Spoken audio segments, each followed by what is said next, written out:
The City Council for the City of Rollingwood will come to order Wednesday, May 13th, 2026 at 7 o'clock p.m. and we will begin with agenda item number 1, roll call. Brooke Brown, Kevin Shell. Kevin Glasheen.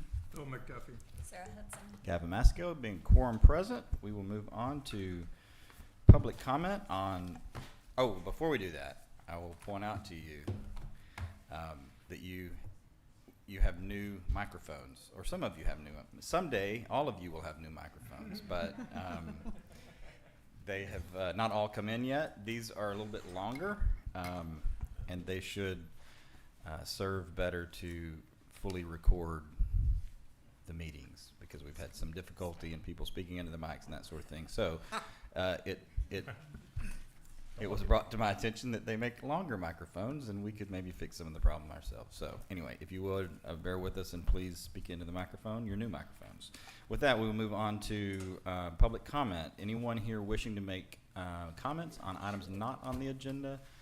I'm getting the no from Nikki, so hearing none, we will move on to the consent agenda. Happy to take a motion. move approval of the consent agenda. You have a motion by Ms. Brown to approve the consent agenda. Is there a I second? pulled up the wrong. Is there a second? Second. You have a motion by Ms. Brown, second by Mr. Shell. Further discussion, council? Any items on the consent agenda? Hearing none. All those in favor say aye. Aye. Opposed say no. Being 5 ayes, no nays, motion carries. You've received a request to record in the cloud. Are we good on that? Okay. One moment.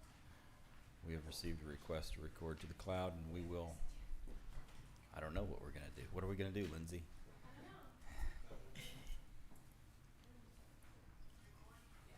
All right, we're going to record it to the cloud.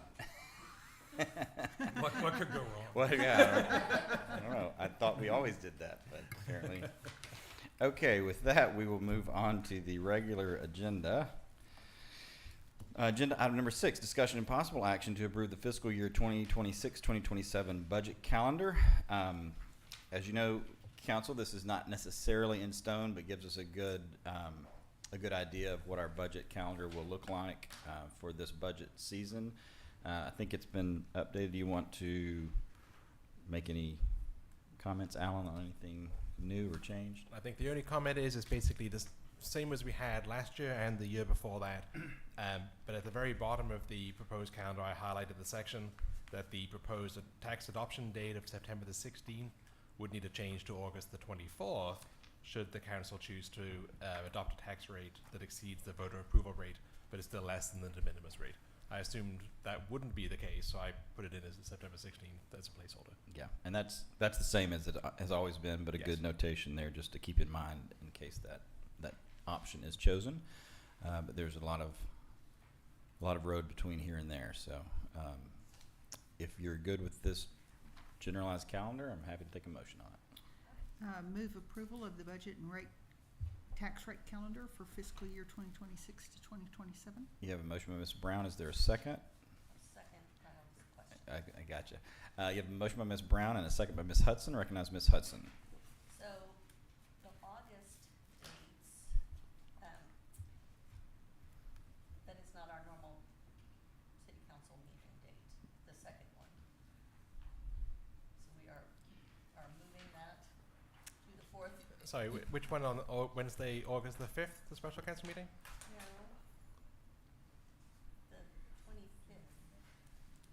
Yeah, we usually have, if you'll recall. The 26th. Yeah, you'll recall, once we get all the information back in from the county, we end up usually having to call a special, that's that very short special meeting that we always call that lasts about 3 minutes. So we're not having a regular meeting, or the regular meeting's just not on this because this is just for the, Yes, this is just for the budget. We would still have a regular meeting Yes. at the regular day. Okay. This is just the following week. so we would have 3 meetings in August. Yes, ma'am. Yes, Okay. but one really short one. Well, I think we're on just for Oh, okay. future reference. Well, and we can move some of those. There are, and it may be noted, there's one of those that requires a super majority, I believe. Right? I don't believe it's noted then. Okay. But we can adjust those as we get closer. Okay. Yeah.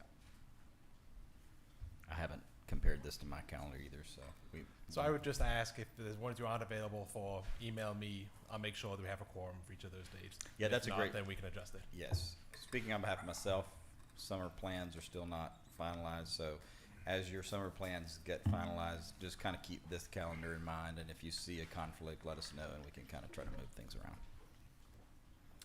Okay, you have a motion by Ms. Brown, a second by Ms. Hudson. All those in favor say aye. Aye. Opposed say no. Being 5 ayes, no nays, motion carries.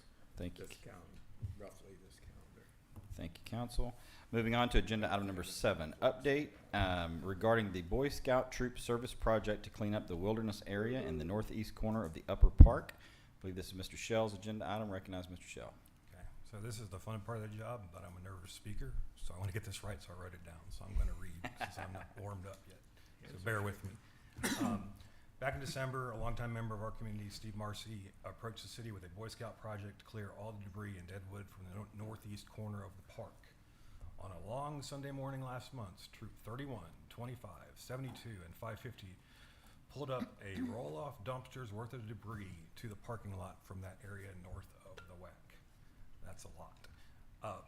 Public Works filled that dumpster for the debris and disposed of it. In a packet this evening, you can see a picture of all the debris that was piled up that the scouts made. It was no small effort. To show our appreciation to all the scouts involved, I move to authorize the mayor and city staff to draft and send a thank you letter to the Boy Scout troops that helped clean up our park and protect our city from hazards in that area. It's a great, thank you for bringing this back to council for our kudos to our Boy Scout troop. They did a great job as always. And I do accept the motion for us to draft thank you from all of council and myself, and thanking the entire troop. So is there a second on the motion by Mr. Shell? Second. You have a motion by Mr. Shell, a second by Ms. Hudson. She beat Mr. McDuffie to it. I know he wanted it, but hearing no other discussion, all those in favor say aye. Aye. Opposed say no. Being 5 ayes, no nays, motion carries. Will you make us a note to get that out to the troop? Do we have their, I assume we have their contact information. Yeah, okay. If we don't, I may. I can get it. Okay, if you great. need. With that, we move off agenda item number 7 on to agenda item number 8. Discussion and possible action on creating a separate off-leash dog park, reconfiguring the existing baseball facilities, sprinkler system, and the parking lots at the park, and advancing those projects with the project manager, design professionals, and engineering services to move the projects forward. This is Mr. Glasheen's agenda item. I will recognize Mr. Glasheen. Thank you. I want to say I'm very proud of the community effort that's gone into the plans that are up for consideration this evening. I think appreciate Councilmember Brooke Brown for saying that it should be a very careful, open, and deliberative process that gets a lot of community input. That was the right approach. And the Parks Commission, under Melissa Morrow's leadership, has done an outstanding job with great contributions from everybody on the Park Commission, from Lori Mills, Diana Wallace, Victoria Johnson, Elizabeth Kofer, Sean Downing, and our newest member, Rhett Bennett. There's been really good, positive, constructive input from everybody. Everyone's learned a lot. I've learned a lot. And thanks to the RCDC for participating, from Brian Ryder and Bobby Hempfling, and bringing their perspective along the way. And then other members of the community who participated and were there. Duke Garwood, who's great. We all know Duke's great, so I have to say that. Ron Hasso, thank you for being so engaged and involved and attending all the meetings. And of course, Alex Robinette, who's made tremendous, artistic contributions throughout the process. And Kurt Arnett, who's put up with us through, ChatGTP one time told me, I know you like a lot of iterations of things. That's what Chat told me. And they were right. It's learning you. Yeah, so ChatGTP knows me. So, and Kurt knows now that we in Rollingwood like a lot of iterations. And I think there were, 16 iterations?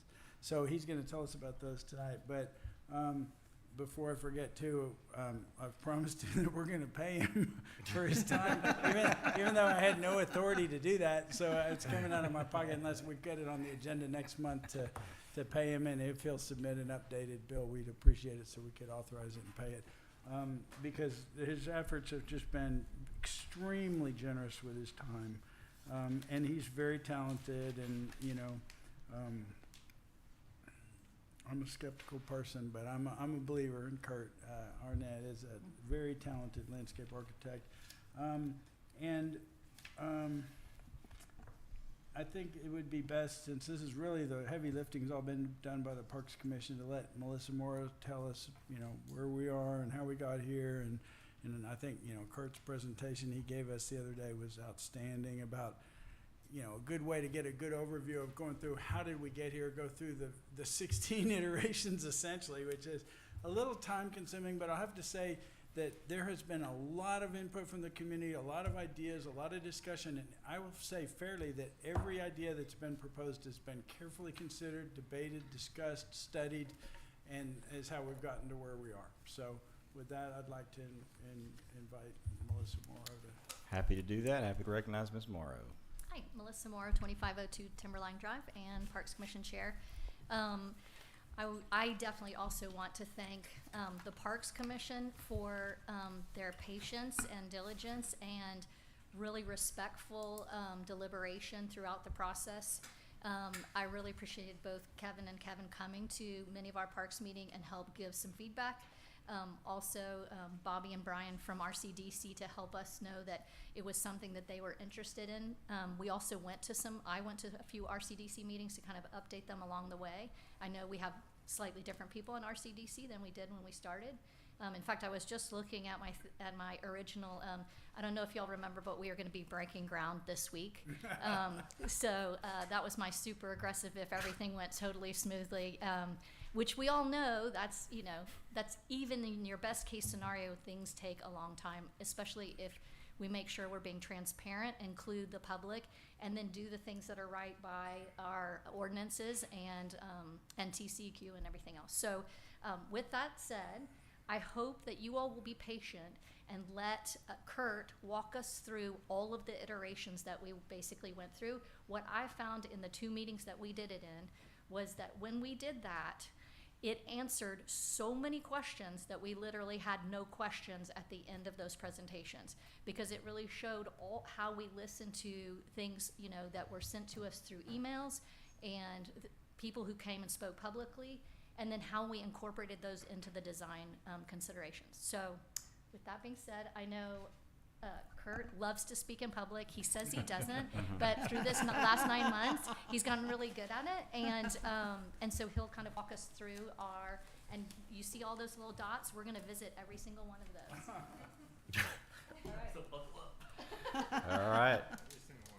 Well, I started on this about 8 months ago, and If you would just identify yourself, we know you, but I'm Kurt Arnett, perfect. Welcome, landscape- Kurt. Good to see landscape you. architect. Believe it or not, when this process started, I had a full head of hair, and I yanked it me out too. after every meeting. Me too. So, anyway, so about 8 months ago, I was asked to look at the parking areas around the baseball fields to the south and to the north and to the east. And this was the this was the plan I kind of came up with. At that time, we were allowing parking at the north end, and we were thinking of maybe grass pavers there, and then improving the parking lot at the south and the east by using some type of paving that we could stripe, and so the parking was much more organized, and we could fit. This plan has about 68 spots, but you'll also notice we were trying to do some kind of beautification around the parking lot with boulders and native plantings, similar to what's been done previously out here. So that's where we first started, and then. The next slide is just a little quick sketch I did showing kind of the character of what we thought this might look like. This is the entrance to that area off of Rollingwood Drive. with the big existing oaks that kind of arch over that, and then just a combination of boulders and plantings. Okay, next. On this iteration, we said, well, what if we don't allow cars at the north end, and we just make that a lawn? In this version, we were able to still retain about 60 spaces. And this version also shows the disability parking lot, disabled parking lot. We were also showing a kind of a access gate, so we could access that in, but mainly we were keeping all the parking kind of confined to that area. And this version, we didn't change the existing trail either. Okay, next. And at this point, we started considering, well, what if we use this extra land as maybe a separate off-leash area? And this drawing was done by Alex Robinette, just kind of a concept of how that might be able to work with the existing fields. You notice that the fence lines are not the typical, straight lines. They're more organic, and so it kind of all goes together. And then this is just kind of a perspective sketch of what that might look like. So at that point, they said, would you like to help us with the dog park as well? And started viewing the parking lot and I'm supposed to say off-leash area as kind of a unit that can't be really separated. Okay. So initially, I was asked to look at a 0.4 acre off-leash area and a 0.6 acre off-leash area. So this drawing just shows we were looking at different square footages without changing any of the ball fields and incorporating some of that lower area that was mentioned in the master plan as an area that could be used for an off-leash area. Then this is just another sketch showing, if we did move the ball fields, they could have more of a organic shape. That blue line represents that. Okay, next. So, without getting too much into design, mainly just looking at areas. This was a 0.4 acre version that shows the existing outer trail staying basically the same, as well as the existing butterfly garden. And you can see what 0.4 acres looks like in comparison to the other field. Now this version, we started shifting the fence, and I believe we shifted it 15 foot to the south. So that's what And that's. Kurt, would you mind pointing out, like, that red line is the existing fence? Yes. And so that if you want to kind of compare what's on the screen to what's there on the ground now, that red line helps you. Yes, the red line is what's there right now. And kind of shifting everything as a unit, the dugout and the fence, 15 foot to the south. Right. And so that's what the 0.4 acre looked like. And that was kind of the battle, because the land started getting very, it may not seem like much, 0.4, 0.5, 0.6, but it is important when the people that are kind of on the dog end say we really need 0.6. It's not functions very good if it's less than that. So that was the real challenge. Okay, next.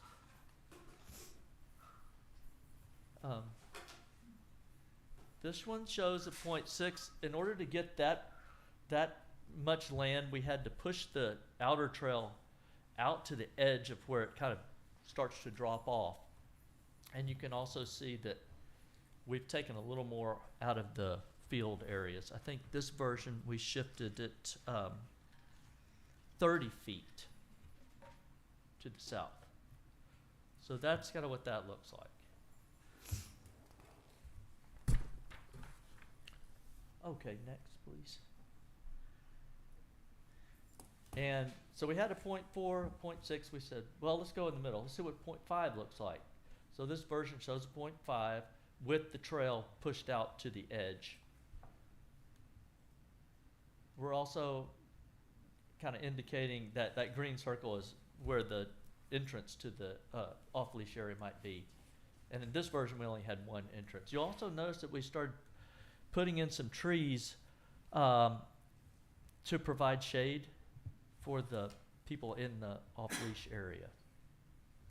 Okay, next. Now, at this kind of juncture, we were still thinking that lower area might be an option. And I walked it with Alex and Duke, and I know Melissa walked it, and others, I think Kevin walked it too. And when you just stand there and look down in that area, it looks like a lot of land, and it looks like, yeah, that's usable. We could really get some land out of that. And then after walking it and really seeing where the survey flags were, and when you're down there, you realize that it's not very flat. It's pretty steep, and it would be expensive to develop. But we were considering having that as a part of the dog park, and then we also heard from the neighbors that lived down below that, and it was getting pretty close to their property, and they weren't really for putting one down there. But I think just the cost of developing it, we decided that probably wasn't a good option, but we explored it. Okay, next. This is another version. This is one I think it's funny to look back at it because it looks pretty bad. But it did show 2 dog parks. The lower one would probably be for small dogs, and then the bigger one for large dogs. It was brought up that, you know, on a dog off-leash area, you need to. It's important to be able to see where your dog is, and with that elevation change, it wasn't really going to allow that. But this version does show something that we started considering it, and that was an inner trail. So kind of abandoning most of the outer trail and putting an inner trail. And this one as well shows trees kind of flanking that inner trail. So that was the next version. And then we refined that and said, well, let's do an outer trail and an inner trail. People are over at this field down here, wanting a shortcut to the concession stand or to the other field, they can go that way. And so I have to admit, I kind of liked this version at one point because I could see, you know, the trees as a backdrop, benches, and you view across that. But unfortunately, nobody else liked it. No. It wasn't that we discovered that wasn't as important. So if you can go to the next one. But this is another version. Now this one, we said, let's push the whole off-leash area to the edge of the drop-off, and then let's have just an inner trail. And that seemed to make sense to me. But then when we presented it became real and obvious that outer trail is very important. And we didn't want to shorten the length of it. People use that, and so we kind of put that idea aside. So I feel like these next 3 versions that I'm going to show incorporated a lot of the ideas we'd heard. One of the main ones is keeping that outer trail. We did push it out a little more, but I went out there and measured where the top of that slope was and some existing trees, and so that outer line is pretty accurate. So we're able to have planting on both sides, and also some planting. That dark green dashed line is where we're proposing the fencing goes. So you see there's some space there, which was another comment that people said they don't want to be right up against where the dogs are. But also, we could use that, extend that planting as butterfly pollinator garden. So this was a 0.5 acre. Next. And, you know, we tried a 0.55 acre. I think one of the downfalls of this version is you can see where the dash green line goes up to the dugout there in yellow. And so to circulate through there, you'd actually be walking kind of through the field. So, Talking about right here. So the fence would be there, the dugout's right there, so you don't have a way to get over to the bleachers if you want to cut through. yeah. So really, you can see we're kind of at our limit on this side, kind of on our limit on this side. So there just wasn't a lot to work with. So next. So this version, is the same in all aspects except for we're taking a little more out of the field area. And this one we're showing 2 entrances. Also, you'll notice we've to get a little more space, we're moving the batting cage to the let's see, that would be the west, 10 feet.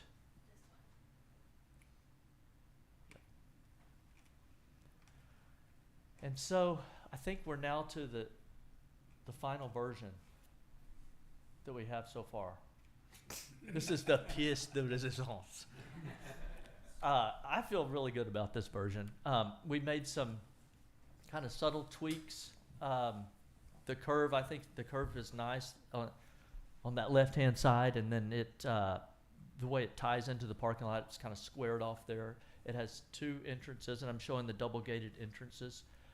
This one also, we introduced the removable fencing on field 2 that we can gain a little more. That helps us with the baselines on those other 2 fields. So this is, another thing we did was we eliminated some of the fencing up on the west side.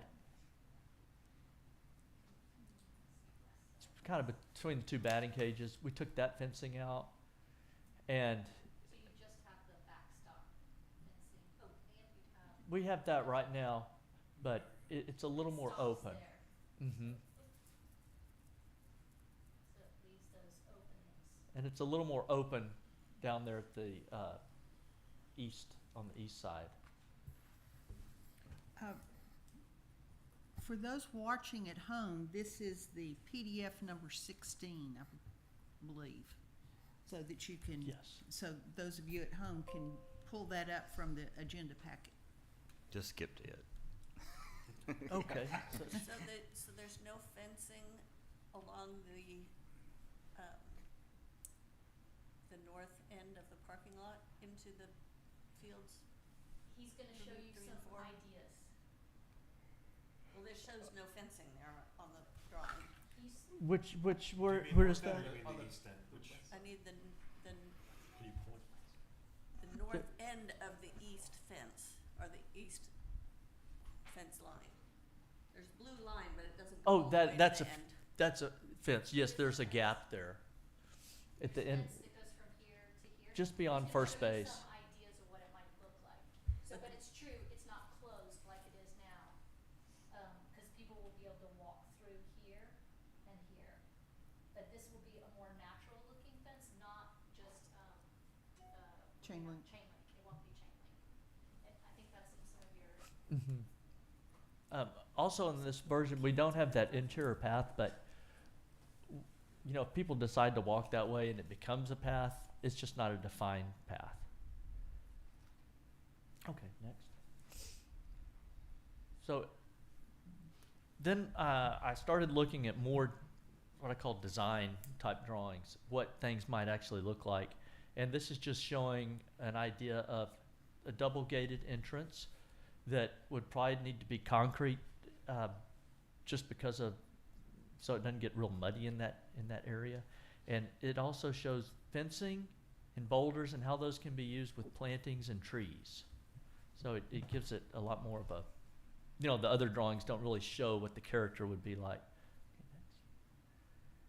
This is just a cross section showing that in some areas we could use more of a solid fence, especially where the trail is close to the dogs. There's also a little bit of room between the trail and the fence that we can use for plantings. Okay. And this is another section that shows the plantings elevated by berming that could be retained with boulders. And this allows us to elevate the planting and also create a more of a buffer between the trail and the fencing. But it also can serve as kind of a way to detain runoff and allowing it to filter through. You can also have openings in this where it can kind of meter the runoff, and where it crosses the trails, we might have 3 or 4 foot wide bridges where it won't erode the granite. So I think it might not be obvious in this what that berm can do, but I think it can be really important in how we manage the runoff. This was just a early sketch I did showing how the dog park has more of the fencing has more of an organic shape, how the trail works with that. It was early when we had the trees in that area, and we've since eliminated those. And then this is an example of a dog park up in Round Rock that I went to. And they used the cedar posts and the woven wire galvanized mesh. Their fence is 5 foot tall. Can you scroll up just a little bit? Yeah, there you go. And then you can see when they just use the vertical cedar post, that's more of a solid fence. And this is, real natural looking. It blends in with the nature. And then that one picture on the left, the bottom left, shows that there's not really a lot of fencing. It's just the backstop and then the fencing for the dog off-leash area. So that could be very, similar. Okay, next. And these are... And trees. Yes, they had trees. And trees along that Uh-huh. kind of define that area. Yeah, they did have shaded seating areas out there. This just shows some other ideas for fencing that are more refined. And I think these are all in the Austin area. So that's another option. Some of them almost disappear. Okay, next. Mhm. So Uh, before we get to the parking lot, can I interrupt and just make a point about the fencing? Yeah. Do you mind? So, we have this proposal tonight that it's this iteration 16. I think you called it the piece de resistance. Yes. Your masterpiece. But, that, for context of what we're doing here tonight, that is the plan that the working group that was made up of council, which Kevin Shell and I attended, and then, of course, RCDC and the Parks Commission. That was the plan that they ultimately recommended, and then Parks ultimately recommended, and which we're going to want to vote on tonight. And what I really hope that we can do tonight is whatever we can agree on, we agree on, and principally I'd like to just vote on, can we adopt this plan and move forward with this plan, knowing that as we go through the process, some details might change. Parks Commission and you are obviously still working on fencing details, for example, to make a hard recommendation on fencing details, but we don't need to resolve fencing details tonight or other details that some people on council might want to be concerned about or might want to discuss or input on. Instead, I think if we adopt the broad proposition that we're going forward with this plan, generally, we may adjust details as we go. And of course, part of how we got here was with Rob, the project manager that Gavin and the city staff found, who was great, and he was extremely helpful with cost estimates, which was very helpful in guiding the decision-making process. But that's where I want to go on that, and I also do want, on park, the whole park thing. I do definitely want to make space for Kevin Shell to talk about it too, because he on council has worked very hard on this and was at all the meetings and such. And the parking lot's another issue, which I think we have pretty broad consensus on. I know there's a lot more detail to fill in, stay on, and catch us up on, but we might want to pause between the two and give Kevin a chance to talk about the park plan and maybe anyone else, and then go on to the parking lot. Is that a good approach, Melissa? Okay. Might get you to reintroduce the parking lot plan too before we get onto that. Are we at that point, kind of between parking? Yes, I Okay. was just going to show where kind of where I am with that. Okay, go ahead. Okay. So I feel like as far as the layout goes, that we're pretty much there with the layout.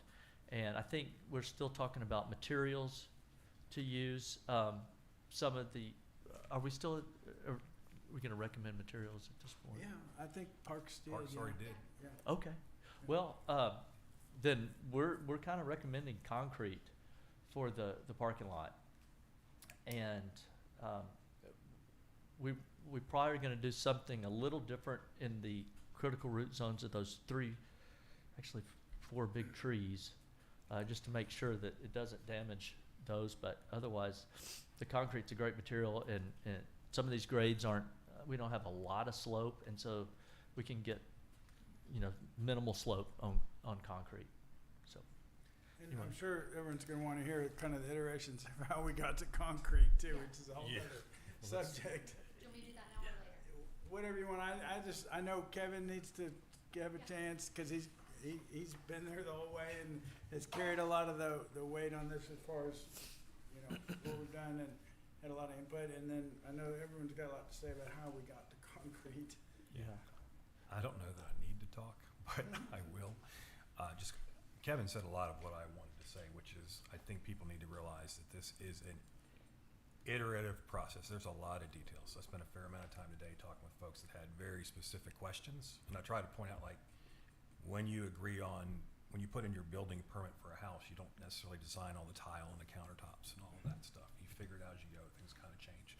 So some of where fencing goes, what's going to look like, all that kind of stuff, we're going to have to iterate us, because we still have to work with some professionals.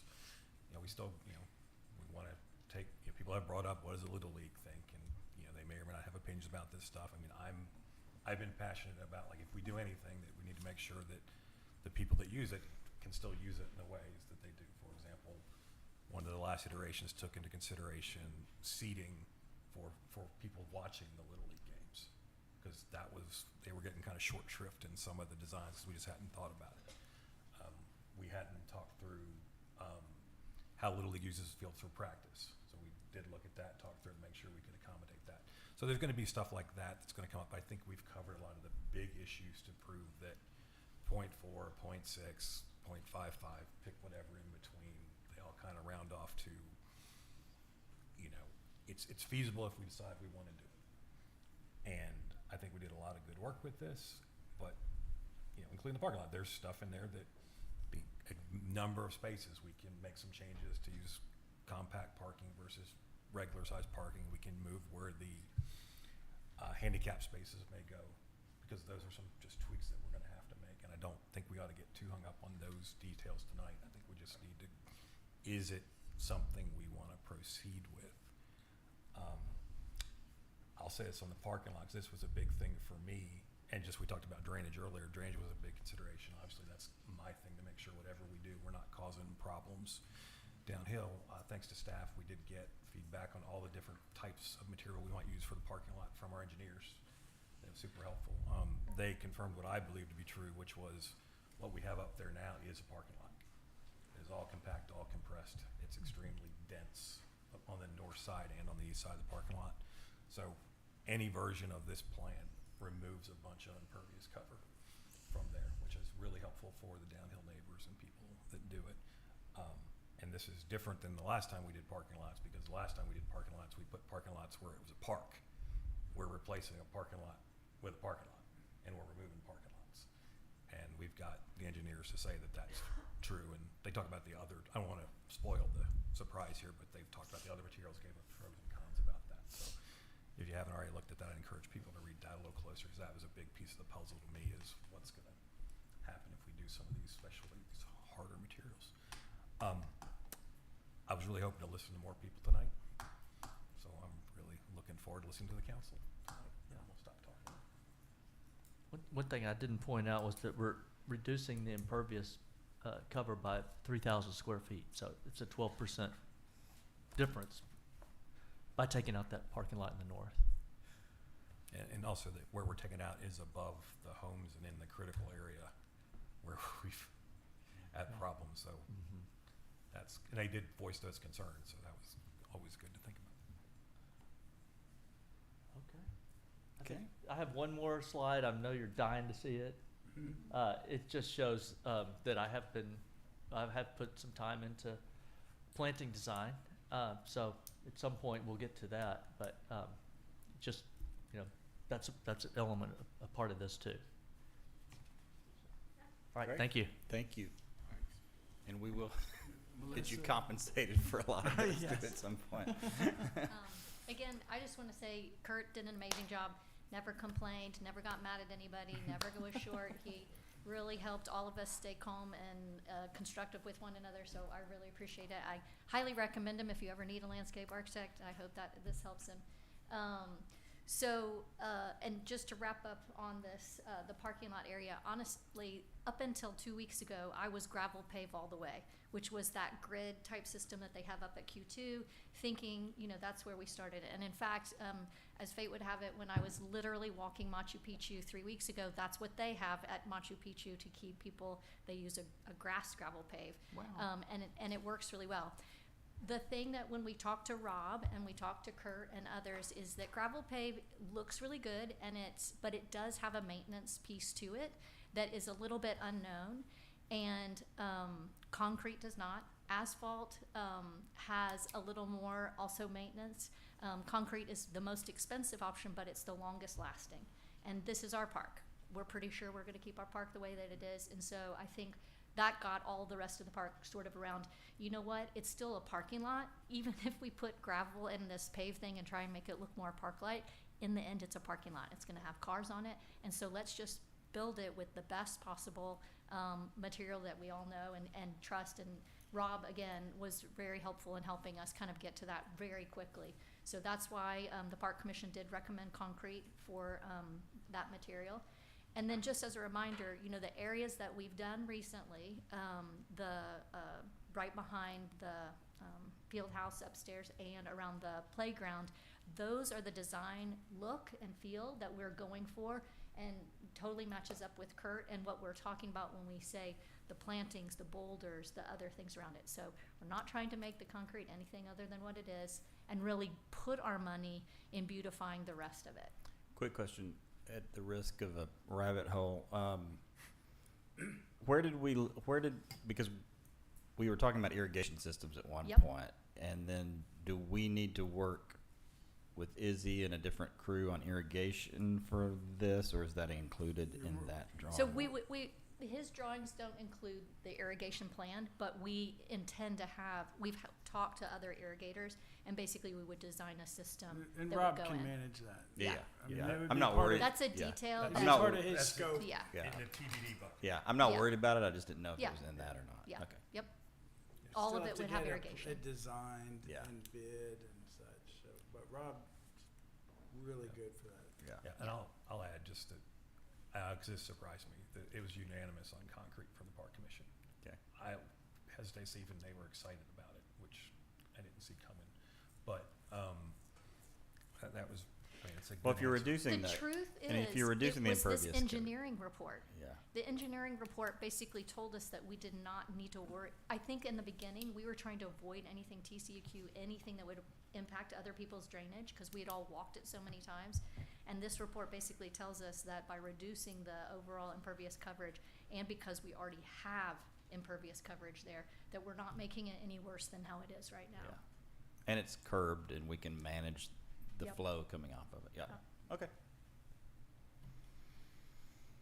Thank you. Yeah, and I just want to tell you how relieved I was as I drove up that there weren't 100 cars. So if there are 100 people out there watching this or see it in the future, thank you for trusting all of us with this decision, and thank you also for participating over the last 9 months to give us the information to make the best run at this. Great.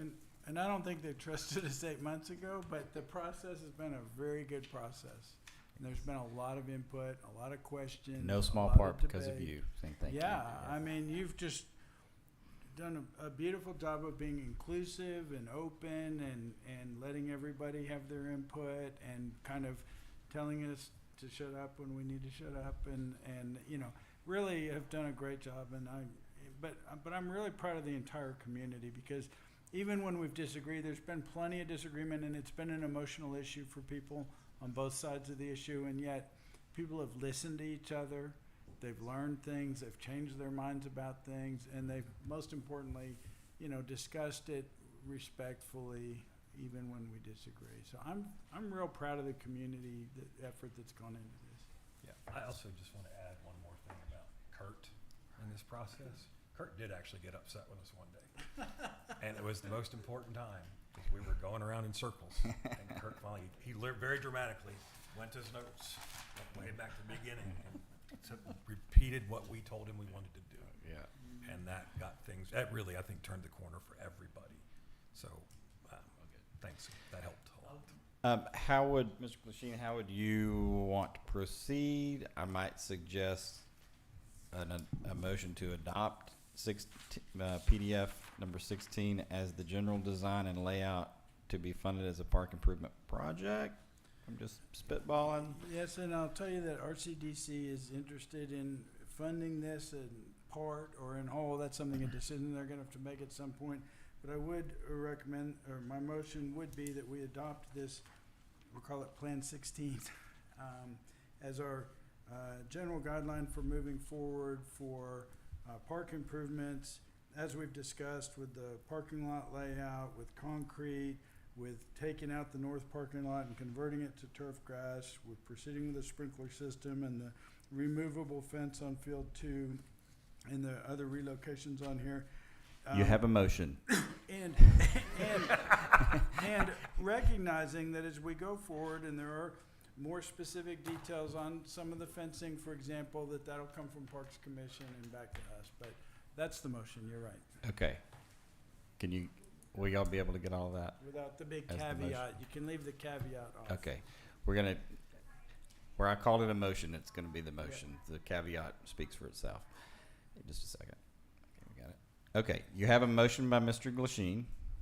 Is there a second? Second. You have a motion by Mr. Glasheen, a second by Mr. Shell. Further discussion? Yes, ma'am.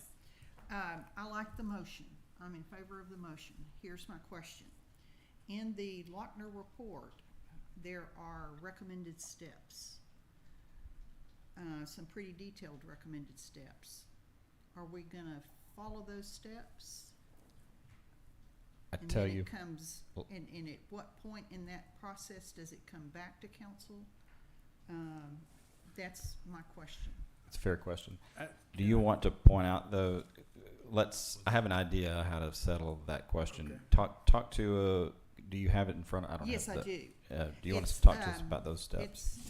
If you look at the package, it's the Lochner memo, which is Rolling Wood Park Pavement Comparison Memo, and then go to page 8 of that memo.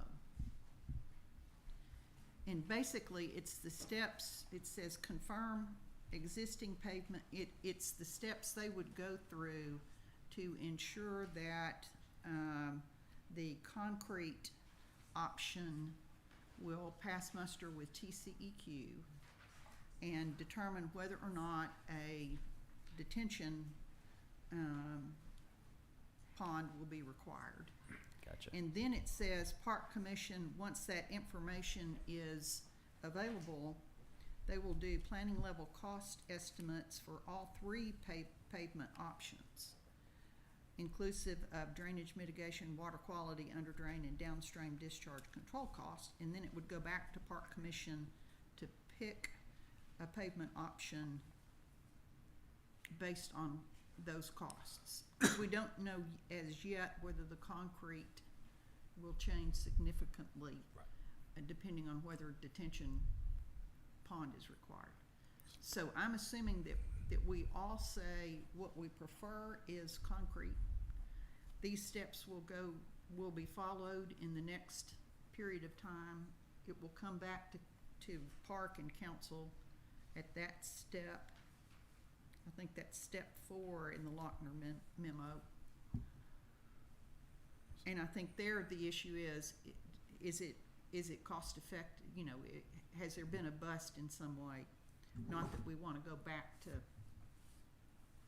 you know, and y'all know I've wanted the grass pavers, but I like the concrete, both because of the, it's been shortened, it doesn't run all the way to the end of the cliff. And, it looks like there's quite a bit of distance with the berming and with, how it's been shortened to alleviate the concerns I had with the drainage going over the cliff and down the street. So here's what I would think. So and I do think these are steps that it looks like these are steps that are to be followed. I wanna understand when it comes, So when does this come back to us? So let's do this. Let's dispose of the question that's on the table related to PDF 16. And then I'll recognize you for a motion to instruct me and staff to put together a scope of work for Lochner to complete those 8 steps, is what my thought would be. And then we can, because once you have this, they can start putting a scope together on how to do that related to this, and then then that will come back Yep. to you. And I think that's a good approach, especially because, like, some of these steps might be moot because we already got cost estimates and we already had a discussion and debate about materials based on those cost estimates. So some of this has already happened. And I think that if you work with And I think Lochner- if you adopt this, then that Yeah. probably shortens, it gives them clarity on how to do It that. does, and they'll have to be a step in the process, and Right. Rob can work with them. But yeah, the engineers have to approve this plan and the approach and the process. Yep. Okay, further discussion? So do we have a ballpark cost estimate on all of this? That's part of the next steps. That'll be is part of the for- next step. For Rob to The- go and- out and nail down the cost estimates, and might even present it to a preferred contractor to get some feedback on the cost estimates and even suggestions on how to perhaps even modify it or specify it, like how thick is the concrete and Right. that kind of stuff. So Rob will bring back cost estimates Yeah, agreed. before we advance this. And I'd probably like to have some of this done, if this next motion passes, at some point, we need to know what that costs as well, because all of it kind of needs to be considered together. Mr. McDuffie? I'm in favor of this as broad strokes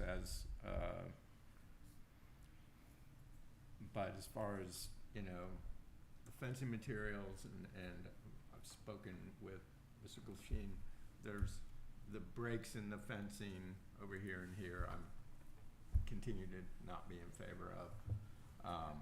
And I don't wanna get bogged down in details as we're saying, but I just do want to go on record that I don't believe that those are good ideas. But that being said, just going on record with that, I'm in favor of moving forward with the broad strokes of this.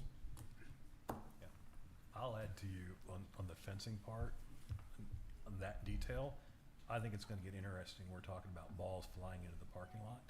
So I have no idea what to think about the fencing yet, but we're gonna have to talk about it Right. to figure out that level of detail. So I agree with you. And in fairness, I don't think Parks has really, like, in detail addressed those aspects of the fencing, like whether there's They're gonna not be supposed to. gaps and how the fence, and I don't even know that you've seen samples of removable fencing that you could recommend a type or a brand or Correct. even be sure that it's gonna work. So I think subject to some fencing details, I think this is a good way for Rob to get started on getting cost estimates on concrete, on dirt work, on putting in turf, putting in irrigation, stuff that I think we all do agree on. Great. That's what I'm in favor of. Yeah, if we can get this down to a fencing fight, man, I'd be all for that. You'll take that. I might preside over that one. Yeah, another question. In the motion, you mentioned removable fencing? Or were you talking about removable So fencing? on that drawing, you'll see that on field 2, that the fence is actually moved 10 feet to give more space for the baselines of the baseball fields. Right, And also, it becomes a removable fence, something that Alex Robinette has advocated for, is what she calls the great lawn, where when it's not baseball season, if you could take that fence down and have that all be a big, open public space, that it is appealing to the whole community as an asset, like a place where we could have a little evening concert or something out there, or a community picnic, you know, where you have a big lawn. And it also accommodates our sports as well. Yeah, one of the consistent things I heard from talking to people, and it was rare to hear consistent things, was that you go to our park right now, there's so many fences, it just doesn't feel inviting. Most people don't understand that they can use fields, the green part of fields 1 and 2. It's not only for Little League. Obviously, when there's games going on, people just don't understand it. It's just, it looks like a prison with all the fences. Yeah. So if we can reduce fences, create some more lawn, that's what people ask for. How we do that, we gotta figure it out. But that was one of the things people universally kind of agreed to, that if we could do something and make it more inviting and more open, that would be a good thing. I will say that there's a history for why the fences were put in. And the fencing between the ball fields and the parking lot was specifically put in for safety hazards, because having just watched my grandson's T-ball season and how really early in their development their skills are, those balls go everywhere, and kids run, and if you don't have fences there and kids run out in the parking lot because there's not a fence there, that is not safe. And so that is why we have fences there, is because that was a problem in the past, and so that's why it was fenced. Can we have an agenda item to put the fence fight on the June council agenda? No, I'm Yeah. serious that it does require further agenda item and Sure. discussion, and frankly, Parks really needs to come back to us with some detailed recommendations on fencing, because we can talk about it here, but it really needs lots of discussion, probably over a couple of meetings, and to nail down the fencing, which is great because I can come in at the end. This other stuff, this dirt moving, irrigation, grass, that stuff's the concrete, that's gonna be the time consuming part. And if we could get that done this fall, it would be outstanding. So if we can, but the fencing we can figure out is this summer, and it can come in at the end of the project. Sounds good. Okay. You have a motion by Mr. Glasheen to approve PDF number 16 for the general design and layout of this project as described this evening. You have a second by Mr. Shell. Hearing no further discussion, all those in favor say aye. Aye. Aye. Was that aye? Aye. All those opposed say no. There being 5 ayes, no nays, motion carries. Thank you, council. We didn't have anybody that had their hand raised online, did we? Don't Somebody believe watched so. that? Okay. Yeah. Okay, so we have approved PDF number 16. I'll now recognize Ms. Brown for a follow-up motion related to the Lochner memo. Mr. Mayor, I would recommend that, I move that the council approve the recommended steps that are shown on the bottom of page 7 and 8 of the Lochner memo, and that as these steps are completed, that the mayor report back to the council on the status of these steps as they get completed. You have a motion by Ms. Brown. Is there a second? A second. You have a motion by Ms. Brown, a second by Mr. Shell. So we're clear in that we will move forward in ascertaining the answer to all of these 8 steps, and we will work with Lochner to do that, and then we will report back. Yes. I have a caveat. Do we want to take the gravel page out of the equation? I think we did enough work and talked about the pros and cons of that, where that's probably not a viable option. Oh, yes. When we get to that one, we will base our work on this motion based on what you just adopted here, and the motion that you adopted as Mr. Glasheen presented it. So yes, that's off the table. Okay, so they're just going to look at these 8 steps for concrete. Yes, correct. As related to the thing you just adopted. Never mind. Yep. Unless, Wait a minute. Yeah. That If it doesn't work, then well, it depends on what TCEQ says. correct. Yeah. Because if they come back and say, what we have may be Sure. considered impervious, but it's got a different runoff factor than concrete. Yes. does. If we hit a wall, And- if we hit a wall, no pun intended, on any of these 8, then we will come back. And as I understand, it's not just impervious cover to impervious cover they'll look at. They'll look at where the water, the changes in the flow of water at the perimeter of the property. Correct. And so that we are gonna, I'm assuming in the drawing show a drainage channel, that all the water on the parking lot will go to that drainage channel. So that's a change in how the water flows today, even though you've got impervious cover to impervious cover. So that's why I think these steps are, why Lochner's said these steps are needed. Right. And we'll make some, if they need to shoot grades, if they need to, we'll have them do anything that they need to do to come to those conclusions. They'll make a professional judgment Right. on those items, I'm Yeah. assuming. My only concern was about the fluctuation with prices of concrete. Yeah. We've talked about it so much. If that just gets astronomical, I'd like to have asphalt as an asterisk. Yeah. Next. Yeah, that was in the original motion, so you're good. Okay, you have a motion by Ms. Brown, a second by Mr. Shell. All those in favor say aye. Aye. Opposed say no. 5 ayes, no nays, motion carries. Got our to-do list going on that, okay. Moving off agenda item number 8, on to agenda item number 9. Discussion of possible action to approve amending the compensation provided to members of the Reserve Police Force. We'll recognize Alan to bring you up to speed on a little something that we noticed in the code. Or so he as you- noticed. I cannot take credit for that. You were the one reading the code. I'm So. perfectly fine with the royal we.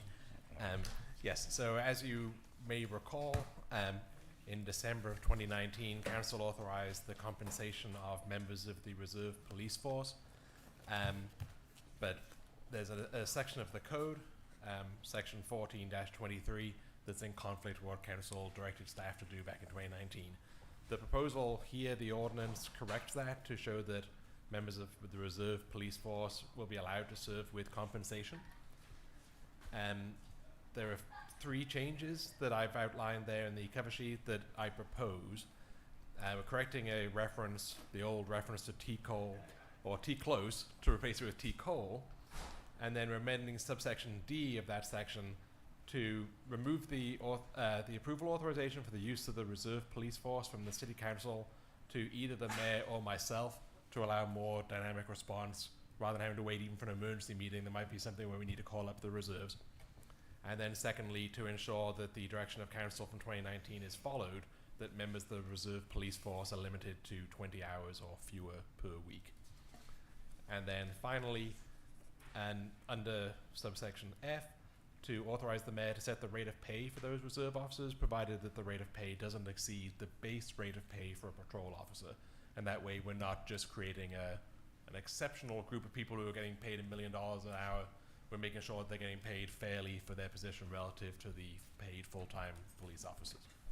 It also allows us to adjust those rates of pay as is necessary across the course of the coming years. Great explanation. Any questions for Alan? I have a question that is not specifically a change. I'm wondering if it needs to be a change. Is your mic on? Yes. Maybe. Okay, sorry. It's over here. So in section 2F, right now it says compensation of members' benefits, and after the part that's underlined, it says members of the Reserve Police Force may be provided hospital and medical assistance for injuries sustained in the course of performing official duties in the same manner provided for full-time police officers. They not covered by workers' comp?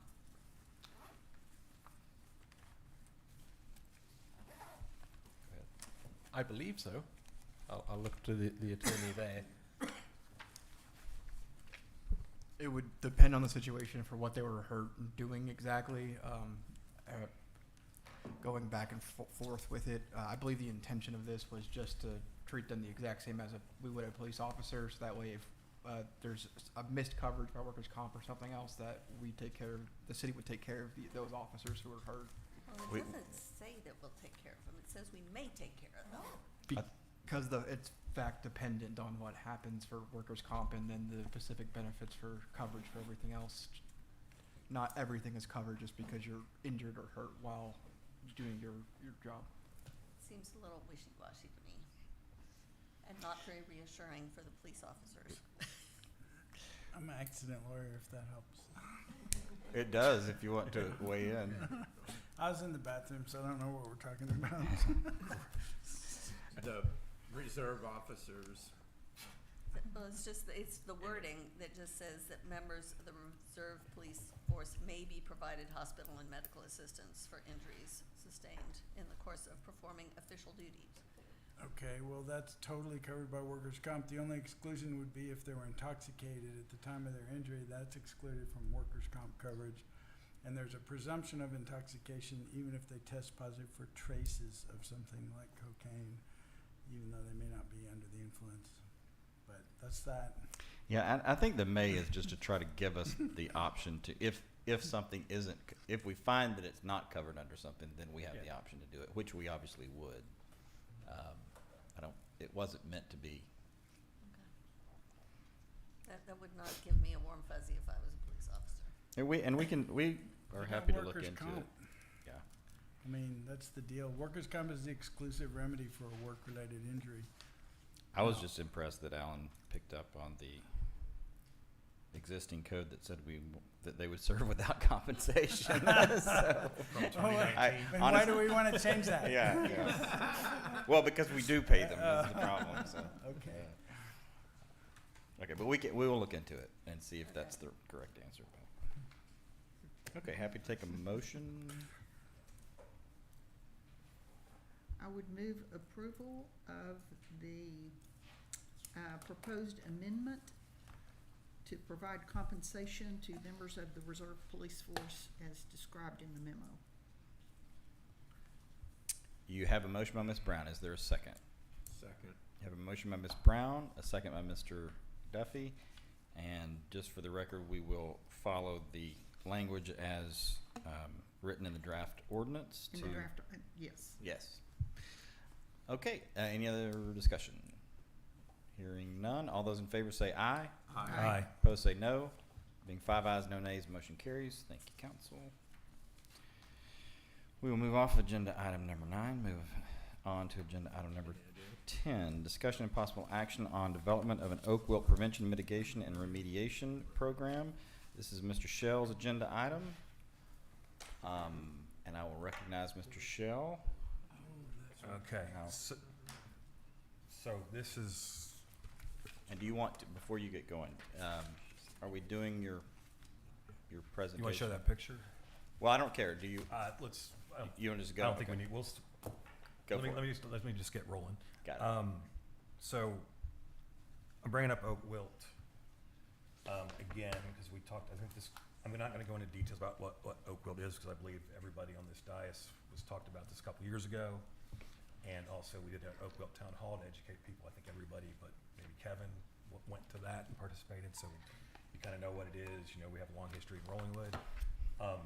I'm bringing it back now because I've lived next to oak wilt for years now. The oak wilt trench that the city did in 2017 went through my backyard. I have neighbors with oak wilt. In 2020, I had other neighbors with oak wilt. Last year, I found out that the 2 heritage oaks in my front yard have oak wilt. So probably nobody in the city cares about this as much or has paid as much attention as I have in the last year. No fault of this council. The last time we looked at trenching, that wasn't really an option. We kind of looked at identifying it. Wasn't really a great option there. I feel like we should be doing something about this problem in the city. Other municipalities decided not to do anything or choose to do different things because they don't have 1 square mile to care about. We do. So this is a problem.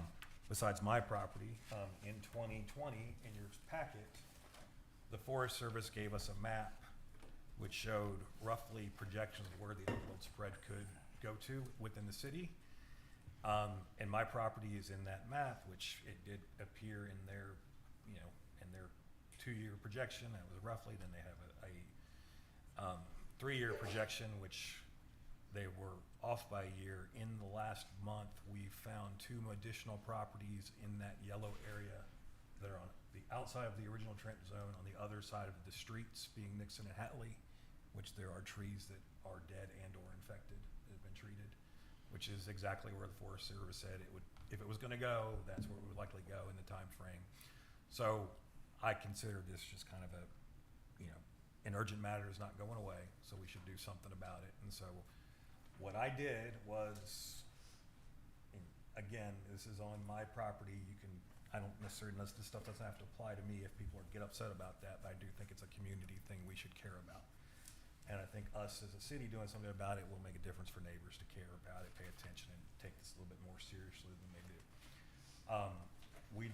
I did this a slightly different way, being my first time doing one of these. I decided to work with the mayor on this particular, as my other person I could work with.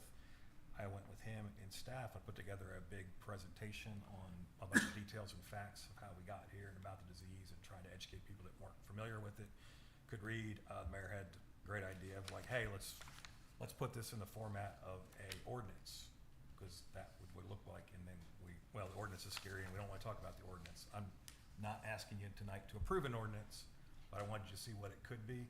I don't know that I necessarily agree with everything that's in here, but for discussion purposes, it's stuff staff believes that they can do. It's stuff mayor believes we can afford. If the council decides it's something they want to go do, tonight I'm going to ask you to do something to send part of this utility commission, and I also would just like feedback on parts of this. One, I'd like to just know, do you want to do something? And two, if there's stuff in here you have thoughts on, with the intent of bringing an ordinance back next month, that we can start moving towards being something. And why I want to do an ordinance is part of the problem with Oakville is, most people don't know, in 2015, there was a big meeting of all the small cities in the Austin area, not including the city of Austin. This was a Tom Farrell thing, where all the cities got together and came up with a plan on what they were going to do and communicate about Oakville outbreaks in their city, and communicate it and try to do better things. And all the city staff turned over and everybody proceeded to forget about that, and nothing was done. Part of the problem with the 2017 trench was we trenched it and then we forgot about it, and then we didn't pay attention, and next thing you know, we woke up and other properties had it. I don't want to say we forgot about this time, but it's kind of the same thing. Years go by, staff turns over, stuff happens, and oh, there it is again. So if we come up with a good idea, I want to make it part of the ordinance. So staff, if we have turnover, hopefully we don't, but if we do, they'll have a roadmap to follow and things to do. So first, I just kind of like, do people want to do something about Oakville? Because I can make this short if you don't. No one's saying no. I'm happy to talk about Oakville, but anyone else that wants to go first, go I'm ahead. happy to. How is the utility commission? I mean, I understand you're talking about water resources, but Yeah. what's specific about that? Well, part of what I learned, I mean, if you look at this document. Yeah, and can I get you to Please. just, because for a number of us on this dais, and I know you know, our previous battles with Oak Wilt have really focused on trenching. And we actually dedicated some money to that, another trenching project several years ago, and then it was going to be too expensive, and then we thought maybe some of the road work would take care of that for us. So, Yeah. as that as background, maybe kind of start there and sort of what the new line of thinking related to trenching is, and then sort of let that, I think, bleed over into what I think you have personal experience in, and what a more effective way to approach Yeah. it is. I appreciate the storytelling help here. I did leave out that when I found out that my two, again, heritage trees in the front yard, the reason why I bought my house in '98, those two trees were infected, and that was bad. Unfortunately, I caught it early. I called the Forest Service, reached out to our contacts, I talked to them, and they gave me feedback on my trees, confirmed what the arborists that I had talked to about treatments, options, what was feasible, what wasn't. And having been involved in the city, I mean, I had talked about this when I wasn't on council, and said I wanted to do something about, thought the city should be doing something about this. So when I talked to the Forest Service, I asked about what other cities were doing in programming, and they relayed the fact that most urban trenching they were seeing less and less of it every year, because just the economics of it don't work, with land prices being what they are, what's involved, and just the efficacy of it in general, because it just buys you time, doesn't really work. If you saw this and this plays a little bit into what I'm proposing, you know, in urban areas, cities are just kind of letting it go because it's impacting a relatively small part of their canopy, and the cost is just too outrageous to do anything about it. If you had this on your ranch, you would just take all of the impacted trees in the surrounding area, rip them all out, and burn everything, and just get rid of it, right? And that's obviously not an option for our community. So that's the feedback that the Forest Service is saying, just they're not seeing it anymore. And we looked at it as being too expensive, so I didn't feel like bringing that back again was something that was worth doing. So I think that gives the background that you were looking for. So I just want to highlight one particular thing. I'm going to read it because I think this is important. This is in the findings part of this document I provided. It's option F. This is the council finding, should you approve it. There's a comprehensive approach combining awareness, prevention, early detection, and treatment incentives as necessary to protect the tree's canopy. So that's kind of what I'm proposing. What are the treatment incentives that you would be referring to, just out of curiosity? I know So- this is early in the process. Yeah. but It's a good, what- and that's what's gonna get to Phil's question too, but Right. yes. So there's the standard treatment, if you're gonna do it, is the oak wilt treatment that I am drawing a blank on the name of, Propiconazole. what she said. Yeah, It's these, Item F, or it's the definition of treatment at the bottom of page 1. yeah, propiconazole, if it's a fungicide injection, they do it in the root injections into the trees. What everybody kind of agrees on is if you can, they'll do it prophylactically to trees that are in the area so that the fungus won't infect the trees that aren't infected. The ones that are infected, if you inject it while there's still 70% of the canopy still intact, there's enough, the fungus will get killed and there's enough photosynthesis left where the tree can recharge itself. And so part of why I am here is because I went through this process with the oaks last year where I caught it early when they were still, it was like 95% of the canopy was still green, still healthy. Did the injections, went through the whole cycle where last fall the trees were basically bare for live oaks, which isn't good. So I didn't bring this in November and December because I didn't know what the heck was going to happen. And if we got it too long, and through advice that was given by the Forest Service and arborists, and I did the injections, I watered it, did a lot of prayers, a lot of hope, and fortunately in April the trees all budded back out again. They're seriously less than they were, but to the professionals' opinion, they have belief that the tree should, if not fully recover, be pretty darn close to it for catch. But I caught it extremely early. Their quote was, "No one ever catches this early. We don't know how you did it." Because, I mean, I've heard that the efficacy of those injections was very poor, but it may be dependent on when you catch it. Yeah. And I don't know that much about it, and you've had personal experience with it, so what do you know about generally the efficacy of that? So I've been watching it. I was a denier, as I joked around about this, thought it was kind of snake oil being sold to people, going back to the black mold and all that stuff that we are old enough to have lived through. But I saw it just rip through neighbors' properties. Well, yeah, I have too. And how quickly it But did. I was talking about the treatment, how I well it understand. works. So when this happened, being aware of it, having the trench in my backyard, this was something I cared a lot about, was passionate watching. So when it ripped through the neighbor's property on the other side of the trench back in 2020, that woke me up to go, if I'm gonna do something, I better do it now. None of my trees got infected through that first time. And frankly, I fell asleep. And so we did the injections, the way they do it, you treat the trees within 150 feet. So you don't inject every tree, you just inject a barrier. All of those trees have been fine. It's trees on the other side of that barrier that got infected, and including my property and my neighbor's property, where you can see the trees that have died now. So I can't tell you the science of it. I can just tell you trees that I treated to not have the problem are fine. Trees that I didn't treat on the other side of it now are not fine. But explain the thing that you explained to us with the keg and how it wouldn't take it Yes. wouldn't take the Right. I can't say that word, so I'm gonna call it medicine. It Right. wouldn't take the medicine. Right.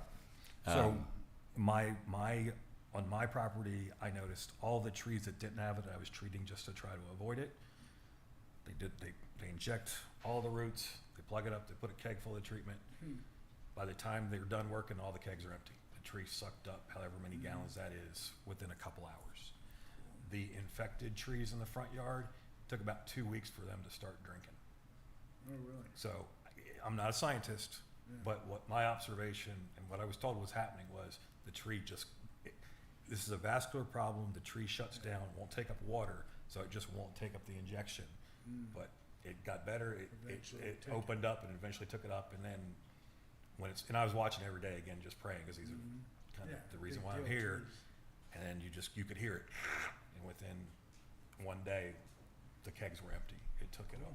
So And then it's the water that's the other, that flushes it, right? right. And so, and I didn't know this the last time that we did this, the last time I did treatments, we were in big drought last year.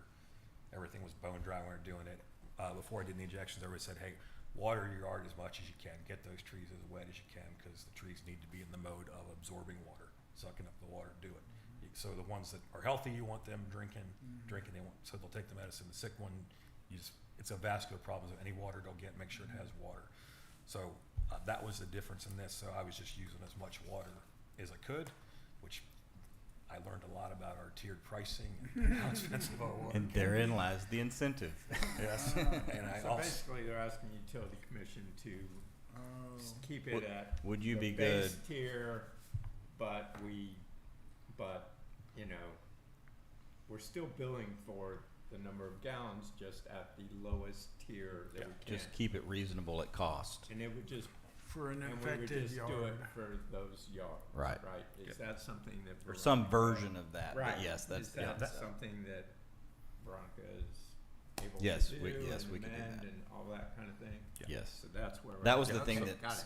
that's the thing that we, as administration and staff, liked about this approach. It's relatively easy for us to actually make a difference, but also manage the actual implementation of it. And then how do the infected properties, they just come up to City Hall and say, I'm infected, I'm gonna do this treatment? well, And, yeah, so You're infected. the way yeah, I see it is you have to have the, so I have the receipts from the arborists that show that what was treated, what was where, and when it was treated, and the Okay, right. recommendations for being watered. I assume you'd have to provide that to the Okay, city. great. Be similar to our leak adjustment process, where they have to show proof that it was actually Yeah. okay, I mean, engaged. I didn't want to get fraud to get in the way of doing something good. We'll Sure. figure out No, the fraud part of it, but I did model this off, I cheated, I modeled this off of our water leak. And the next question somebody's gonna ask is, how much money is this gonna be? And for my thing, this was a few grand, so it's less, I don't think one it's a property big is reach less than for- anybody's run water by the leak. utility commission. gonna be- I can see this being And a we had problem. talked about, Kevin had talked about, you could also do an additional incentive on top of that. We could, we could budget, and I told him when he was presenting this is probably, would be his exceptional item, but he could bring an exceptional item for 10 or 15, 20, $10 or $15,000 that we earmark, and then you could, if someone, that's the incentive for someone to come forward and self-report. Hey, if you come self-report this, maybe it's a capped $2,500. So, and if we have 3 or 4 or 5, homes that will self-report, and if they're the first ones, and we go through that $10,000 or $15,000, I think that's money well spent. And then we'll also give you a break on your water as you're flushing the tree for the next year as well. Sure. I mean, I think it's a reasonable, low-cost way to actually Yeah. maybe make a difference on I this. think Yeah. it is. I think it's good for the community as a whole. I mean, if we can get on top of this and hopefully slow the spread or stop it, then, I mean, it certainly sounds like we all love our trees. We want to keep that incentive. I don't think this is going to be a big reach for the utility commission. That being said, we're coming up on summer, whether or not we can get a meeting and that type of thing and get a quorum. But I wouldn't want the lack of being able to get quorum for utility commission to stand in the way of moving forward with this, because as we all know, with Oak Wilt, time is of the essence, and the sooner we get on top of it, the better. So I don't want the process to get in the way of us doing the right thing. Yeah, so my plan is to bring this back to you in ordinance form with more of the details hashed out for what I believe, and any feedback you want to give me tonight, next month. And hopefully, if utility commission can meet, great. If not, I still believe that we should do something like this. So, Well, I don't know what details we need beyond to go ahead and start taking action. I'm open to that too. Yeah, and the main detail is and Kevin alluded to it earlier. What you have here in your packet is sort of a different approach that I just wanted to try. This is a sort of a narrative form to give you a sense of what the bones of an ordinance would look like without having to put it in actual ordinance form. So you can kind of see this in narrative form, and it's a little bit more in layman's terms. And if you see, I would encourage you just take a look at this. If you think, yeah, this looks good, like to see it in ordinance form, then this is something like this is what we would send to Charlie's firm to actually put it in ordinance form. If you see something that you think we would need to give thought to in a little different way, then just let us know. But yes, sir. I have a question. So, I hate Oakwell. I've had tens of thousands of trees at the ranch die, and I had an arborist out there earlier this year. We did a controlled burn, but he was really cool. I learned a lot about Oakwell hanging out with him. But it got me thinking. I think it's really smart to pay attention to this and try to do something about it and try to be proactive about it. And I like your ordinance idea. I'm wondering if we shouldn't have some way of doing a little bit of surveillance out here regularly to look for early signs of Oakwell, because it does spread. Is that in there? So like get the arborist to come quarterly and drive the neighborhood, look at it or whatever? Okay, And that's we, in there? yeah, That's in there. Okay, it's in good. there. And I we think it's have a done good- that in the past. And Annually. Nikki, I think Annually. quarterly would be. Well, yeah, I'll tell you Nikki's what- also been trained on this to, So That's to good. spot it. Well, one thing I learned about the oak wilt though was, and I'm telling you, it's just devastating. Phil's seen it at the ranch. It's devastating. But one thing that I learned was, of course, we know that it goes through the root zones in Amata oak trees, and if their roots touch, and so they've told us that anything that if the canopy is within 50 feet of another canopy, cut down the infected tree. You know, that's the Yeah. obvious one. But the biggest one that I didn't know that I just learned was that the red oaks, when they get infected, they die very quickly, Yep. like within 2 weeks, and then they excrete that fungus has a sickly sweet smell Yep, the that beetles. attracts a beetle that then spreads it to all the live oaks. So your spread between live oaks is very slow, but when you get a sick red oak, it's going to spread very rapidly unless you quickly remove that tree. And when we cut them down and lay them on the ground, the ants will kill the fungus and eat it, and they keep the beetles off of it. So part of the surveillance is not just the live oaks that are infected, but especially looking for those red oaks that are infected, because they're 100% dead when they get infected. Yeah. They're going to die, and it'll be fast. So I'll comment on that. The red oaks don't get treated because red oaks are dead. Right. As soon as it's just what you just said, and you won't even know it's infected because it's dead. Yeah. That's how you know. Yeah. And then arborist comes out, oh, you got this. I'm not aware of any red oak infections. The good news, I'm not aware of any red oak infections today we're rolling with. They're all live oaks, and it's all through the root infection, and that's why we're probably, I think we've thought or hoped that it wouldn't go under the roads, but we know it does, and every arborist has told us it will. Now we're seeing that. If this was red oaks, we'd be having a different conversation. But I do think we need to look for it. That's absolutely devastating for them. And the funny thing in my yard is I have a volunteer red oak right between all of the sick live oaks, and I let it grow just to see what happened. And it's the healthiest tree in my yard. Crazy. So it's not, and they don't transmit between each other, is my But the understanding. red oaks do transmit to the live oaks with the beetle. But the beetle doesn't usually.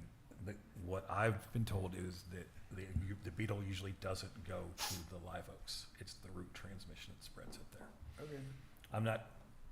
I'm just telling you Anyway, I was just sharing what I think I know, but I don't know that I know. So it's like I was just sharing it. But let me just It's say all in bad. general, I'm not an arborist, and I just sharing what I've heard, but also just expressing some appreciation for the consideration of the issue. I think it's an important issue, and I think having a regular arborist surveillance is a good idea, and I think having incentives for homeowners and awareness, all that stuff, I'm very supportive of it. I think it's good for the community. Yeah, I'll just add that, again, the only reason I caught this is because I know what the leaves look like, and I just happened to be home and looked for it. And now the people in the neighborhood that I know that are passionate about this, on their walks, I get calls, hey, is this leaf that? No. Is this leaf that? And when we do in the fall and we do see the leaves on the ground, it really is easy to spot. So one of the things that I think, So how The do you mayor came spot up it? with it. What's it look like? You got pictures? yeah, of I that? do, I make that joke. Yeah, well, and it's hard to, I'll say he showed it to me in his yard and I wouldn't have known. The leaf, basically, the branches of the vascularity gets dark brown. Yeah. If Dark you, brown? You've seen, I had, when he pointed it out, I was like, oh, I didn't know That's that's what what that that is. yeah, it stands out like a sore thumb. So part of what your point of like when people walk the neighborhood, especially in the fall, it's really easy to see because you're looking at all the leaves and you can kind of see it. So having, I think it was the mayor's idea, like giving the staff some cursory training so when they're out and about, they can look for it. Because if you just see it on the ground, Yeah. like, oh, then send out the arborist or somebody trained in the staff to go take a closer Makes look sense. for it. Because it, trust me, you know it pretty quick. You Good see to it. know. Okay, happy to take a motion to send this to Utility Commission for further comment, and we will poll utility. I agree with Phil's point. Like, we won't let that hold us up, and I'll assume that you'll bring it back next month. But we'll work to make sure we have a quorum, and if we don't, you can still bring it back. Yeah, and the other part we didn't talk about is just which is new, is there is notification and we do know about it to, by mail, let surrounding neighbors know, hey, this is in your area, have an arborist come out and look quickly. So that'll also help with the red oak, the education, that kind of stuff. And that's, sometimes we did that, sometimes we didn't. Now it'll be. Yeah, if we have a more as we do. formalized process, and once we actually can sort of spot it, then we'll sort of know where to. And we kind of already know the hot spots, but Yeah. I think that'll help. Okay. All right, so move to request feedback from the Utility Commission on impacts of providing additional water usage above normal at the city's cost plus administrative fee to support property owners impacted by Oakville.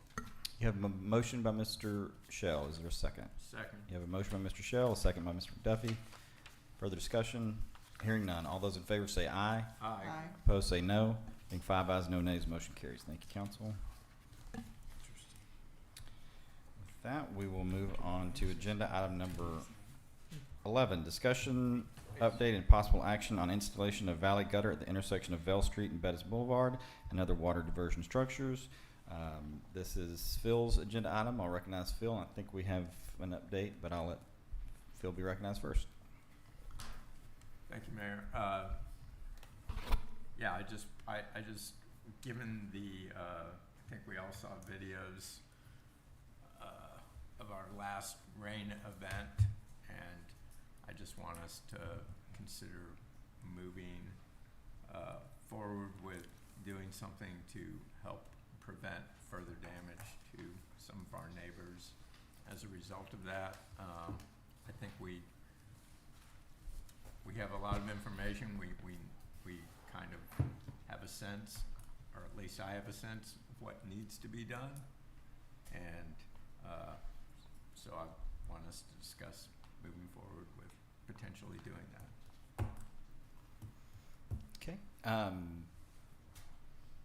Alan, do you want to give us an update on where we are with, because we have gone out, or you've previously approved funding for this project for some engineering, and I'll let Alan update us on where we are.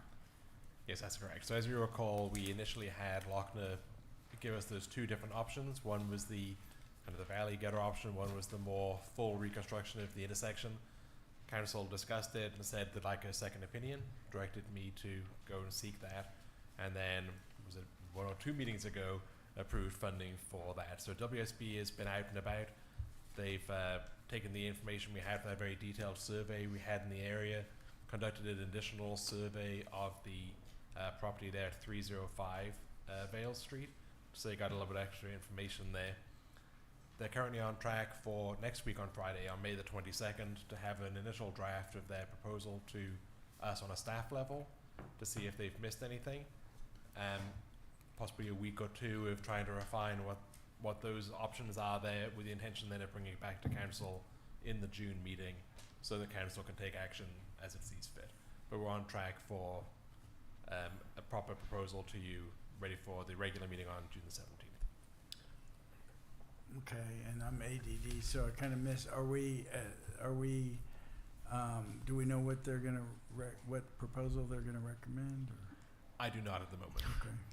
We do know that they've shut a lot of grades.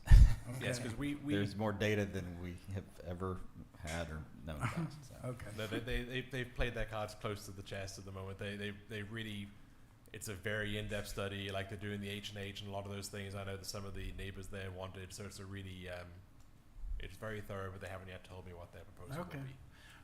Well, I'll just say after the recent rains and seeing that video and then going and looking at it again, it looks like the valley gutter would work, but anyway. Yes, and I've shared that video as well. So that they have a video from a less dramatic rainfall and the one from that one we just had a week or two ago, and so they're aware of that as well. Okay, great.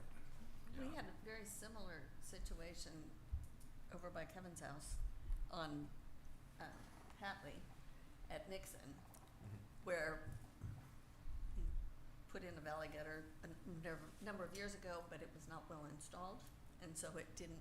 It worked if you know, where your sprinklers were overflowing on, onto the street, but it didn't really work in a rainfall.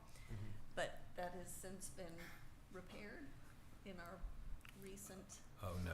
project. It wasn't repaired. That sucker was Well, it rebuilt was well. redone. It was Like a redone, champ. yes. But it's certainly But a model of But it's excellent work- stormwater It's management. working great. Correct. And the Yep. whole idea there was that the water was coming down Hatley and curving onto Nixon and then causing a problem that we were trying to mitigate. And it's like, just keep it going down the street, cause it goes into the ditch, and we have the same issue down here. It's like, we just need to Yep. go straight instead of curving around the corner. And seeing that and how well it worked, I didn't go in the most recent rain, but the previous one, We I did. was out there looking, and it was working really well. You can kayak down Hatley now. Straight. You're not turning. We don't around. encourage that. But you could.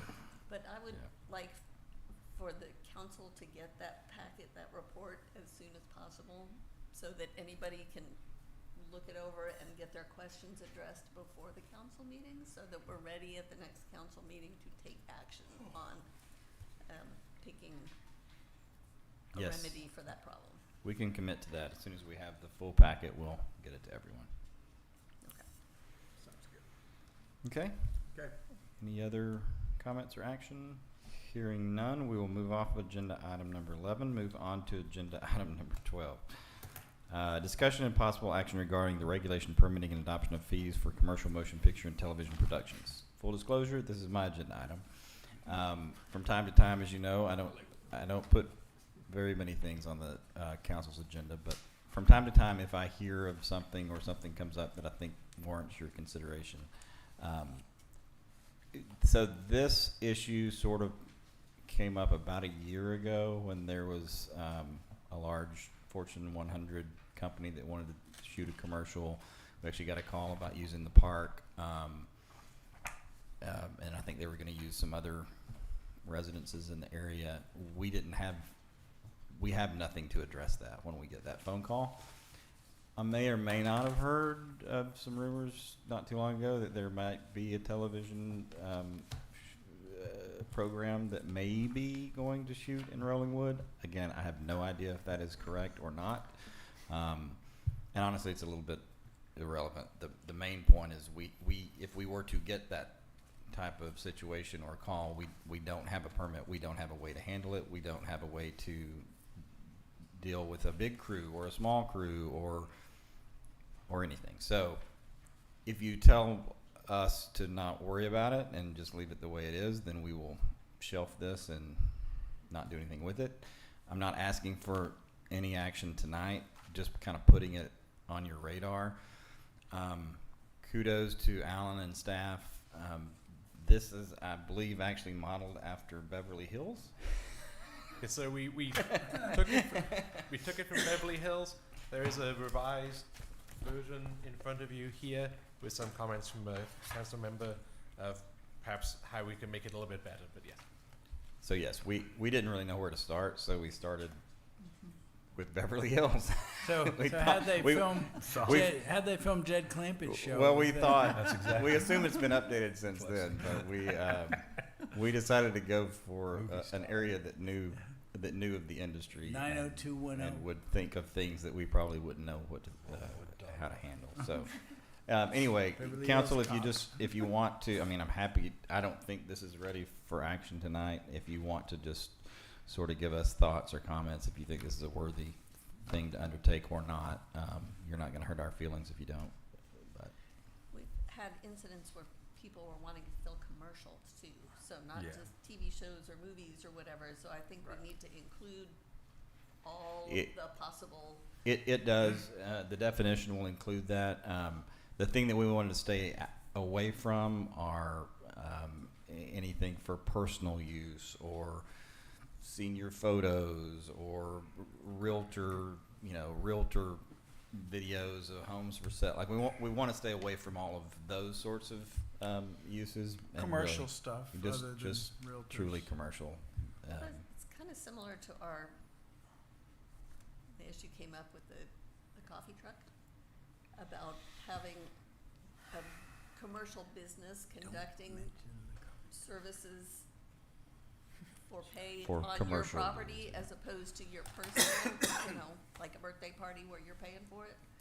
So to me, it's the same distinction, right? If you're doing it for your own family as opposed to having somebody pay you to use your property to do that. Yeah, and really, I where I am on it is I don't mind if you're going to have the crew park in your driveway and be in your home and be in your backyard, and it's not going to be a burden on the flow of traffic or parking or really where I am is not about what goes on in the home, but the crew that would potentially be required to shoot a larger production.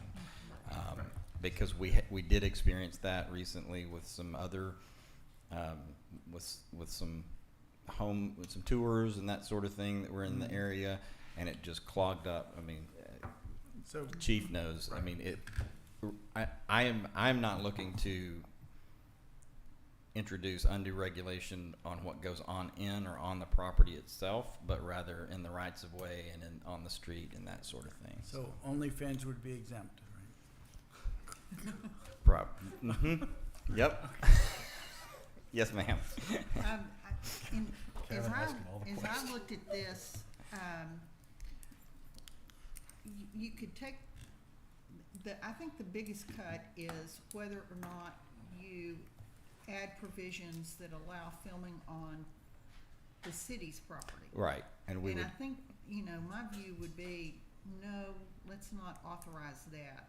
If somebody comes to us with a proposal, you can take it up then, but do something that lets people, if they wanna use their own property for some commercial filming and it doesn't affect anybody else, I'm okay with that. Yeah, that's where I am. And we'll do something with the public space as well. And where I am on that, if you wanna use the park to shoot a movie, Well, let's you talk. Let's talk. Let's Let's talk. talk. Well, Yeah, let's talk. one caution that, for the commercial, just because that happened up in the park last year or 2 years ago, I don't even remember, it was some period of time, happened to learn a lot more about that. So one thing that I learned is oftentimes these crews come in, they pitch it to 5 or 6 cities, and then whoever is willing to do it for the lowest amount and all that kind of thing, they go with.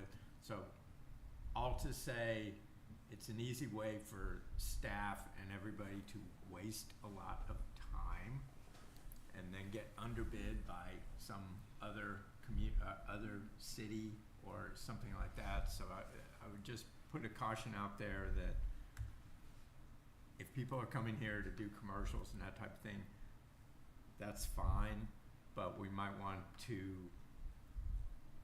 put in some kind of provision like, put forward some earnest money before we spend a whole lot of staff time Yeah. investigating this for, this possibility with you, because oftentimes they just absolutely don't pan out. Good point. Yeah, I feel like we should be leaning heavily into the no onto this for the commercial stuff. I mean, I agree with everything said about the home, but one of these isn't going to make us enough money to meaningfully run Correct. anything, and the headache's going to be so over the top on it that I appreciate taking, borrowing from someone else that has this problem, but unlike Beverly Hills, this is not core to our way of life, and I just can't see. I'd rather this just be as much no as we can say it, and they can come to us and talk. We can have the conversation here that maybe we're interested before staff gets involved in all that to avoid Phil's issue. But no good comes of this. If you wanna draft an ordinance and bring it back, I'm be glad to look at it. Okay. Well, we've already got a few comments. We'll take another look at it if anybody has any. We'll take these comments and play with it a little bit. So we'll probably bring it back next month. Okay. That's all I have for that. Moving off of agenda item number 12 on to agenda item number 13, discussion on Google Fiber installation actions and status of service availability throughout the city. I believe this is Sarah's agenda item. Recognize Ms. Hudson. Yes, so down the street from my house, where we've just finally almost completed the Hubbard-Hatley drainage project, I noticed activity over there across the street from the lift station where there was culvert put underneath there, and it was all nicely sodded, and everything is all torn up now. And I couldn't figure out what was going on. Well, it's Google Fiber. It's like, I thought Google Fiber was done with the installation months ago, because they were all gone, and now all of a sudden they're digging up our new project, and not just there, but up and around the corner on Hatley and across the street on Hatley. So they've dug up a bunch of stuff. We got no notice. I don't know if Google Fiber provided notice to the city, but they didn't clean up after themselves. There's dirt in the street. They refilled it, but they didn't tamp the dirt down, so it's just kind of piled on top. So if we get a good rain, it's all washing into the street. And then I noticed today that they have sprinkled something on top. I don't know, it doesn't look like seed, but maybe it's some kind of clump seed, so I don't know if it's fertilizer or if it's seeds or what, but it's not sod, but it's something new that wasn't there last week, which if it rains, it's gonna wash off. So I didn't know whether they provided any notice that they were coming back doing that. It was more extensive than just in that area. Why they came back? Because now we've got plates in the street too. There's holes in the street with a little metal plate on top of it also. And I don't know about anybody else, but my part of town doesn't have access to Google Fiber, and they did all this work, and we still don't have service, and we haven't heard what the plan is for when they're going to be offering that option. So I wanted to know if we had an update on that too. I can give clarity to some of this. There, in the specific area that you're talking about there at the drainage project at Almerian, I don't know about some of those other areas. I may, if Nikki, we're not sure about that. But I'll tell you, there are three contractors, or two contractors and then staff, Public Works, that are going on in there. So we also scrambled when we first saw them show up. And the situation that you're most concerned about is there was actually a fiber line that was severed when we were doing that install. So Okay. that was why they knew it, and they were coming back after AO was done to reinstall it. Now, we did look and actually called them off for the day that they were going to repair it, because we are the ones that had them move into our right of way and stay out of the freshly repaved street. So They couldn't have repaired it before we did the repaving? no, they could. There was a reason.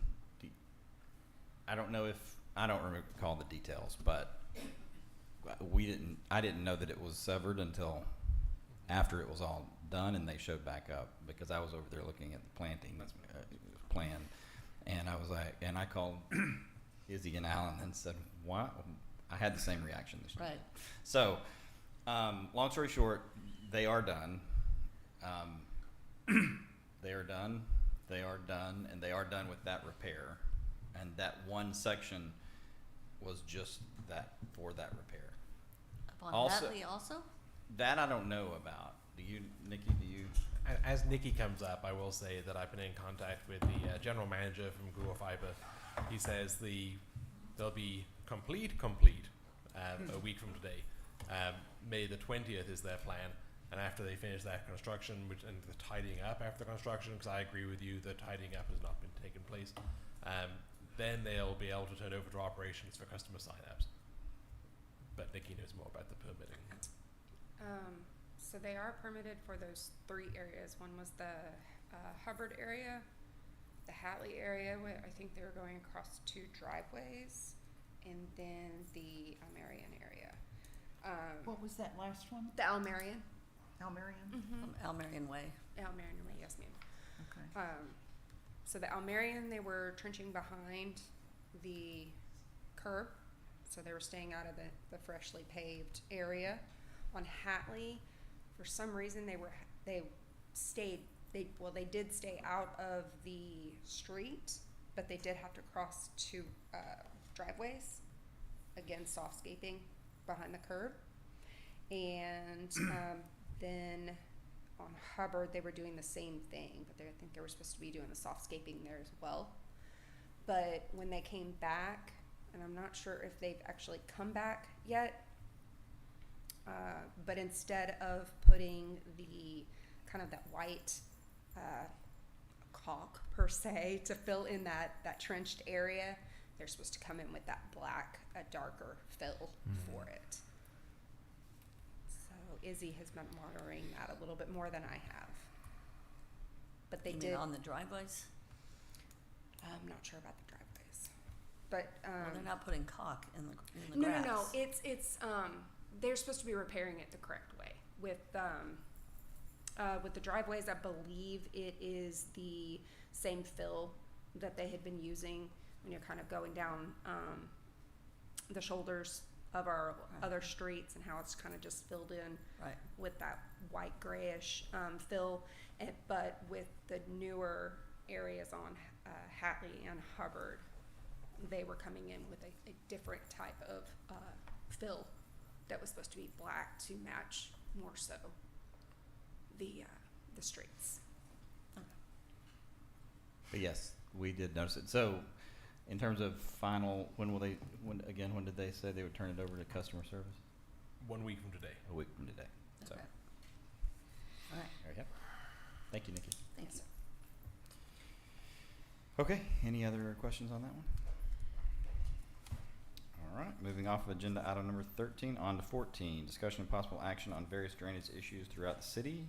This is Ms. Hudson's agenda item. Recognize Ms. Hudson. So, I think everybody saw the videos that were sent out on some of our drainage issues. The first thing, I just wanted an update from Kevin. I think I've gotten most of it on how the project works in front of your house and in that area, the Pleasant Nixon Yep. So project.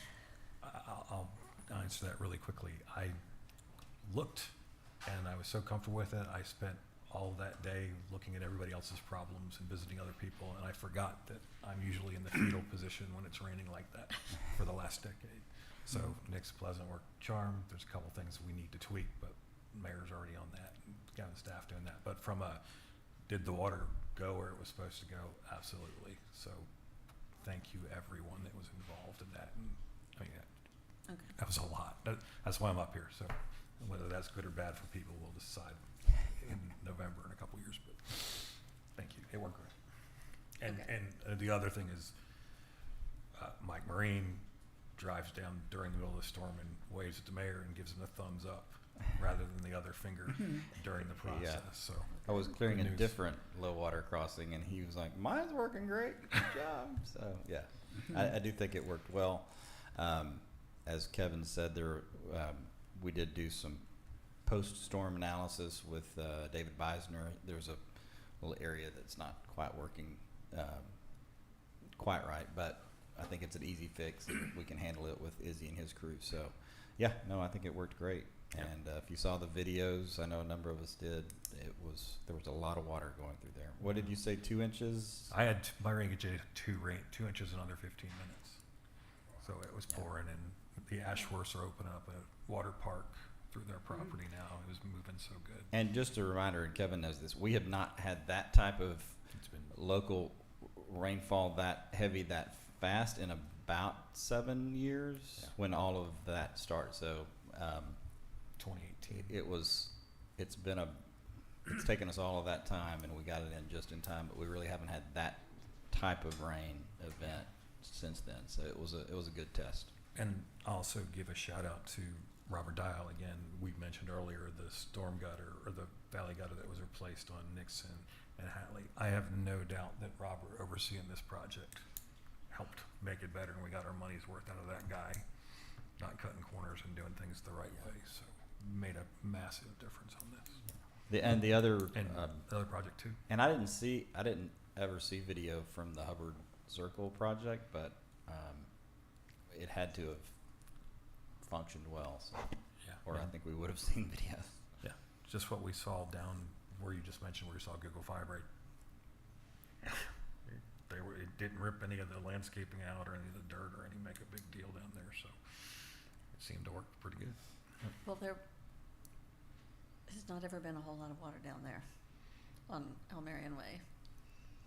Good. I There mean, wasn't there's during this one either. some coming around the corner Right.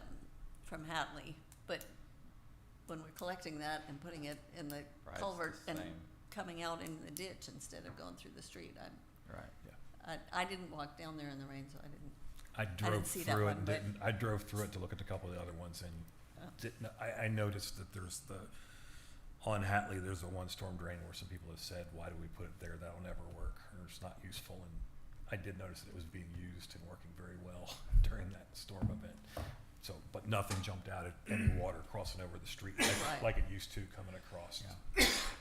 From And I was downtown by the time I got here that day, because it hit so fast. So there was not much left to see over in your neck of the woods. So I never made it past Edge Grove, but that's still a work in progress. yeah. Okay. So I had the Bettis Vale on there, which we've already also talked about, and the other one that we really need to get the city engineer to start taking a look at is the Bettis and Inwood by the Keller, Sandy Keller's right. house. That You one wanna- was crazy. Yeah. We. The drainage inlets that they have installed at that house that's being constructed there on the, Bettis, Inwood, Pickwick lot, on Bettis, that inlet is not at the low point of the road. And so the water comes down the street and it keeps going. Instead of going into the inlet there, it just keeps going up the other side of the road and then comes back, and it's just not work well what they've put in. So Yeah. that needs Kev, to be well, to be fair, replaced. You want Yeah, to be fair, and I spent a lot of time over there talking with them as well. It's not only is it in the wrong place, the velocity of the water complicates everything. And just as a correction, they didn't redo the culvert as much as they just redid the cosmetic part of it. So they didn't build a new one. They just kind of made what was there kind of pretty, and they added a sawtooth, which I don't think has helped the problem at all. No. I think it made it worse. But I think there's the Well, bigger issue. Yeah, They- Kevin and I spent some time over there looking at it. There's some odd things going on with the curb on the other side, on Sandy's side too. I think that there's some, yes, we agree, and we can have an engineer start looking at it. I think there's some relatively easy things that we can do to make it a lot better. Yeah, Well, I have a one motion thing if that you they want. did change with what they put in is because we had talked about this before, and there was some curve to the curb into the inlet. Right now, it's just cut straight, and water doesn't turn on its own.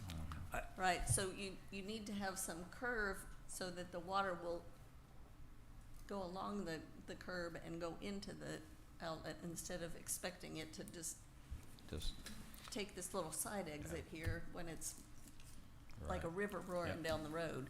What they did not help, for sure. And I have a motion here that I can make if you'll take it. But I did talk to staff, like, when we have future requests to do something with existing drainage features on properties, we need to look at it and see if while they're doing it, can we also make other improvements to fix problems like this? Because we did have an opportunity here when they were doing it, we could have done something I better. can't hear you, I'm sorry. So, so that homeowner wanted to make some improvements to some existing drainage features, and that was a known problem in the city. Going forward, I want staff to, when somebody requests something like that, to see if there's other things that we can fix while they're doing it at the same time to make it better. We missed that opportunity here, but I do agree that I'd like to have the engineers go out and take a initial look at it. So I moved to authorize city staff to get a cost estimate on initial assessment on potential improvements to drainage infrastructure at Bettis and Inwood. Can you Second. read that more slowly, please? I'm sorry, restate the motion. Move to authorize city staff to get a cost estimate to do an initial assessment on potential improvements to the drainage infrastructure at Bettis and Inwood. You have a motion by Mr. Shell. Is there a second? Second. You have a motion by Mr. Shell, second by Ms. Hudson. Further discussion? Hearing none. All those in favor say aye. Aye. Opposed Aye. say no. Being 5 ayes, no nays, motion carries. Thank you, council. We will do that. Add that to our list. Okay. Oh, anything else? All right. Moving off of agenda item number 14 on to agenda item number 15. Discussion and possible action regarding enforcement of ongoing compliance with drainage plans and water quality facilities that are required for issuance of building permits. This is Ms. Hudson's agenda item. Recognize Ms. Hudson. Okay, I have, after that rain and some other issues, I've had lots of drainage discussions with people. And one comment that I heard from a resident is that the city is not enforcing our drainage requirements. That was their opinion, based on some things that are going on, things that they have observed in the neighborhood, which is not a good opinion for people to have. And I'm aware of several instances where required water quality infrastructure has been removed or not installed or altered. And at this point, there does not seem to have been any enforcement on that. And our code does require things that are included on plans that are submitted as part of the building permit process to remain in service and effective on an ongoing basis. And we have enforcement options in our code and fines in our code. And I think that we need to make sure that we are, we've seen what's going on with the drainage around here. People are having really significant problems. And so when there are requirements in place, we need to make sure that they are still being maintained.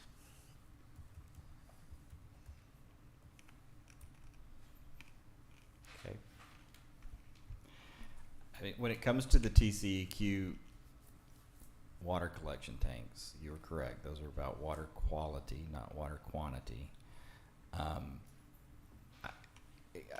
My preference is that while yes, we make sure that they know that TCEQ has those requirements, we ensure that they install those tanks for water quality TCEQ guidelines when they put them in.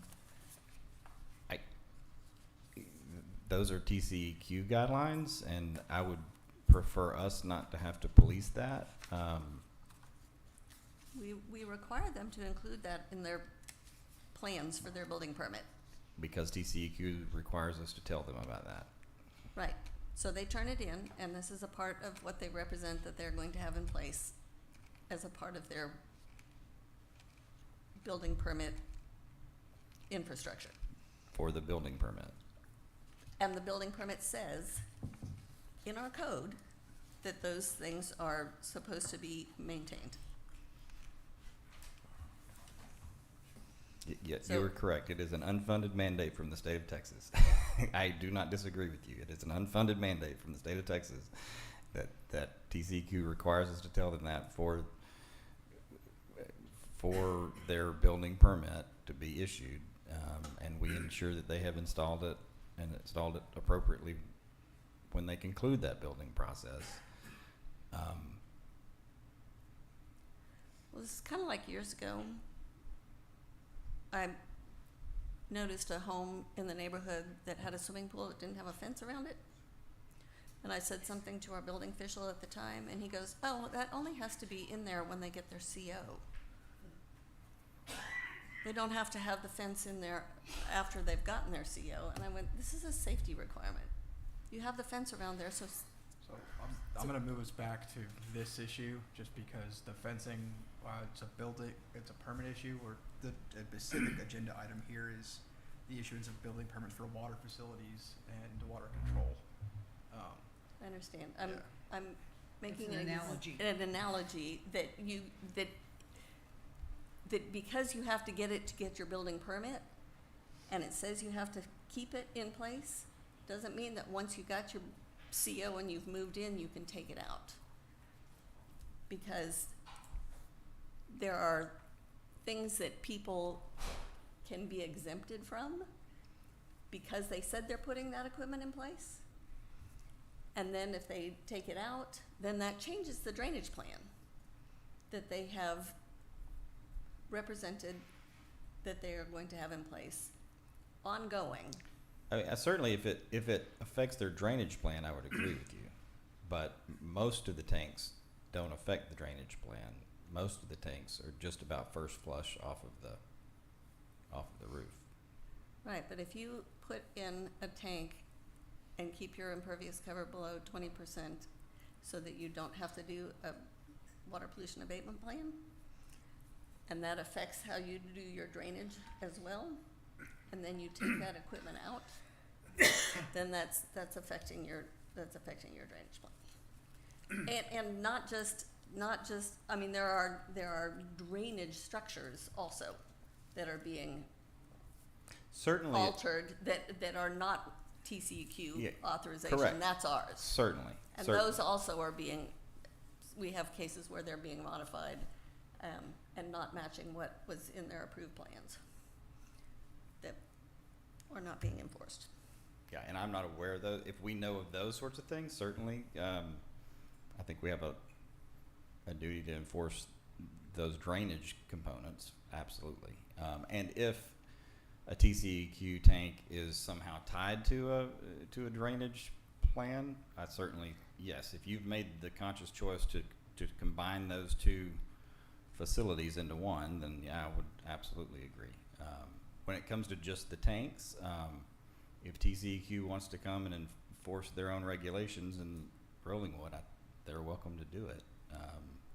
Well, we had a circumstance a number of years ago where somebody either didn't put in or took out what was required for their water quality plan, and as a result, the neighbor's yard was totally washed out during a storm, and the city said, "Not our problem," didn't do anything about it, so the impacted neighbor called TCEQ, and the homeowner was fined $7,000 by the TCEQ. Sounds like a good option. So I would really prefer that the city take care of that and we don't end up having to have neighbors calling, And we- TCEQ to And complain about things. And we have from time to time, if we know that someone is or is going to take it, we do tell them like, hey, you're not supposed to do that. That puts you out of compliance with TCEQ. And TCEQ has been known to come into the neighborhood from time to time and do an inspection. In fact, we had someone call for a TCEQ inspection on the city, and they came and inspected some of the city's work to see if we were in compliance, and we actually were. But yes, and we can look and see what type of like if there's a hotline or some, like we can do some research into how to report those sorts of things to TCEQ. Well, I was hoping that we could take care of it internally instead of having to call out the TCEQ because, I understand, but the tanks are TCEQ's requirement and not. well, the tank is not a requirement. That is the option that people have Which- elected in correct. order to address the water quality issues that they have to comply with. Yes. Okay. We will look into it. All right. And we will, in fact, Kevin and I just looked at a old drainage, I'm aware of a few certain plans for drainage plans that people have in place that I just know about from my time on council, and we do try to look at those. Largely it's, complaint driven, but if we see something that is not the way it was drawn, not functioning, then we certainly will bring it up. In fact, we were looking at one over related to Sandy's yard the other day. It seems to be functioning, but I think in those instances where we know that there's an issue, we certainly need to make sure that all the plans that have been drawn to mitigate all the peak flow is they're functioning. So we'll definitely do that.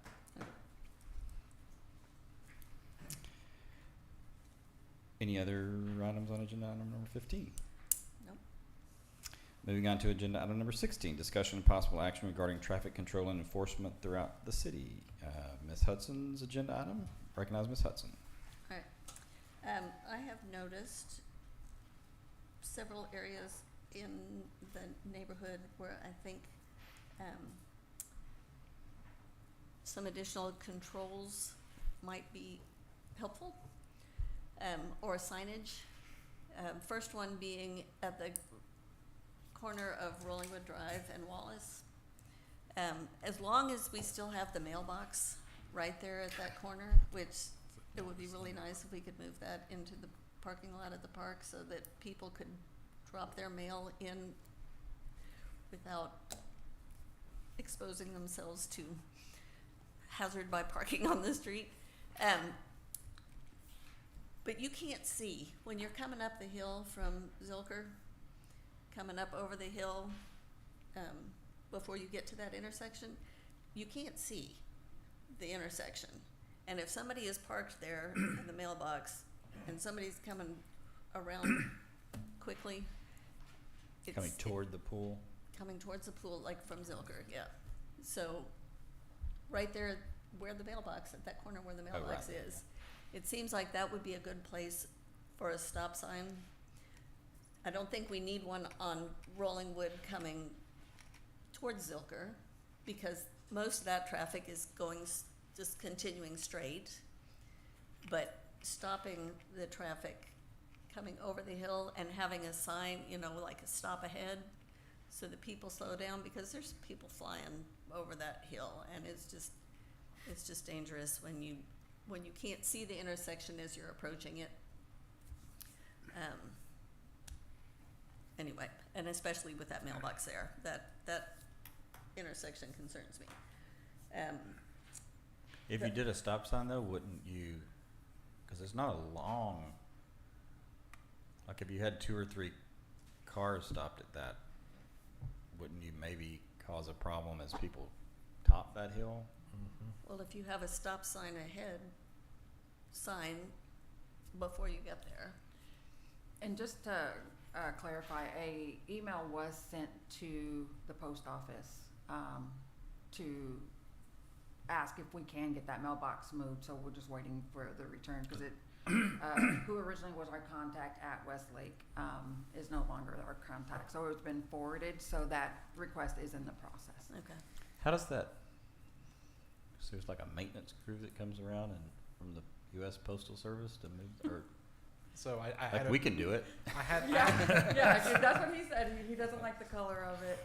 And he wants well, I a just brand didn't like new that it one. was faded and somewhat rusted. I agree. I never use it because I'm not Well, confident. it was, Yeah. it It was is the broken worst into at one place point in too. Yeah. Right. So I had That's a really dangerous. quite lengthy discussion as far as his route would allow with our mail carrier Jim today. about that particular box. So he said it's working the way through the system. He reiterated the postal service is fairly bureaucratic. The system is No. the system is not necessarily the fastest moving. I told him, I said, we'd like to move it into the park where it's safe. We don't want to lose the blue box because the postal service has been trying to eliminate or at least thin the herd to alleviate some of their own work. And he's going to make sure that that gets back to the supervisor here, because he did comment, well, it's very close to the one you have over there at the post office. So he's trying to assist us with getting it moved, and I explained to him the issue. He said he's not the person who has to empty the blue box, but the person who does has to park quite a long way back so their truck is visible from Rollingwood Drive, It's dangerous so that for they them don't too. get killed even collecting the mail, Right. let alone dropping the mail off. So he understands it. The concern is very real, and I offered him the park as we discussed it. Did you get an idea from that conversation how much mail actually goes into that mailbox? No, he didn't collect it. He said that he only collects from the individual homes, and there's a different person entirely who collects from blue boxes. I mean, I don't know why, and neither did he. Seems like if you're driving by it anyway, you just put it on your route. Okay. Do we have, we might look also at, do we have the white lines there? I know they're not bike lanes. I'm gonna call that a bike lane. Is there a bike lane there? Yes. Yes. On Rollingwood Drive. When we did those, The traffic calming lane. the traffic calm, thank you. When we did those traffic calming lanes, I think did we tighten them down as much as we could? And Yes. I think this is pertinent to, I assume, what another area that you're gonna talk about. Check and see if those have faded at all. Okay. Because I'd noticed yesterday and actually out in front, we probably, this budget season, we probably need to re-budget for some striping. Because I do think it got better when we first did that striping. And I don't know if those have totally faded, that may be something that we could do. And if we could tighten it down even a little bit more. So this is one where, if you recall, when we repaved Wallace this year, we repaved all the way up to the intersection. So on Rollingwood Drive, it was somewhat faded, but it's brand new at the point where the box is. I think it's a fairly narrow parking area, if you will, and it's on the wrong side of the car for the driver to drop it off. Well, and Right. it Is it- doesn't have a slot, so you have to get out Right. of the car in order to get. it's horrible. And is It it the is- true, it is- the it through is traffic that you're horrible. worried about, or the traffic turning right? For me, Or whoever? probably not the way I'm supposed to do it, but if I pull up on the wrong side of the road so I can open my door and get it, if I'm, so then you're going the wrong way in that lane, so that's not good. And if you are coming back the other way, you have to loop around and stop and get out and walk around the car in order to put the mail in the box, because it's on the wrong side of the Gotcha. street for where the driver is. So Well, let's- anyway, but let's- that just, last time I dropped something off in there, that makes me nervous, because cars come flying over that hill and they don't stop, and when we've got summer coming and kids going to the pool and up the park and everything else, that just, we don't have crosswalks or anything there, but having a stop sign does at least calm down the traffic a little bit there. Right. The first thing, I guess, is we should move the box, and I think that's what we're working on too, is making Yeah. sure that box gets moved. I did receive confirmation. They did receive my email. Right. So I didn't fall on deaf ears, but like he said, it's just gonna have to now Right. work through the system. Right. And so what I did too is I provided the location of its current location and our proposed location as well. Okay. So hopefully. And where's that'll- the proposed location? Right up here in the park. In the parking lot? Yeah. The currently Where it makes concreted, sense? the concreted parking lot. Okay. So you can pull off the street and drop it in and then get back on the street. Correct. Okay, that was one location. The other one, and this is a text dot or highway department, whoever, on bee caves. Yeah. I was 2 weeks ago leaving the Palisades at 1 o'clock on a Wednesday afternoon, and I turned right on Bee Caves and then to come up to Rollingwood Drive and come back, so I'm not having to go across Bee Caves, right, with all the traffic. And I don't normally drive that way at that time of day, so I imagine it's probably worse at other times of the day. But right where the guardrail is, you know, where we had the Yes. problem, and we've got the big guardrail around there. I came around the corner, and all of a sudden traffic is stopped, and you can't see it until it is right there. And there's no warning, there's no sign, you can't see it. And I noticed I had to go out to Bee Caves multiple times last week, and I was counting all of the intersections on Bee Caves when you're going out to on Bee Caves Road, when you're going out to Bee Caves. How many locations, like everything on the other side of 360, they have elevated stoplights. So instead of just the ones that are right over the street, they have an extra high one so that if you're coming over a hill, right, you can see it before you get there. Or they have one over on the left side, so if you're coming around a curve, you can see that there's a stoplight coming before you get there. They have signs that show stoplight with a blinking yellow light, so before you get there, you know that there's a stoplight ahead. There's all and it's way clearer. The roads are way clearer, much more visibility ahead of the intersection than what we have right there.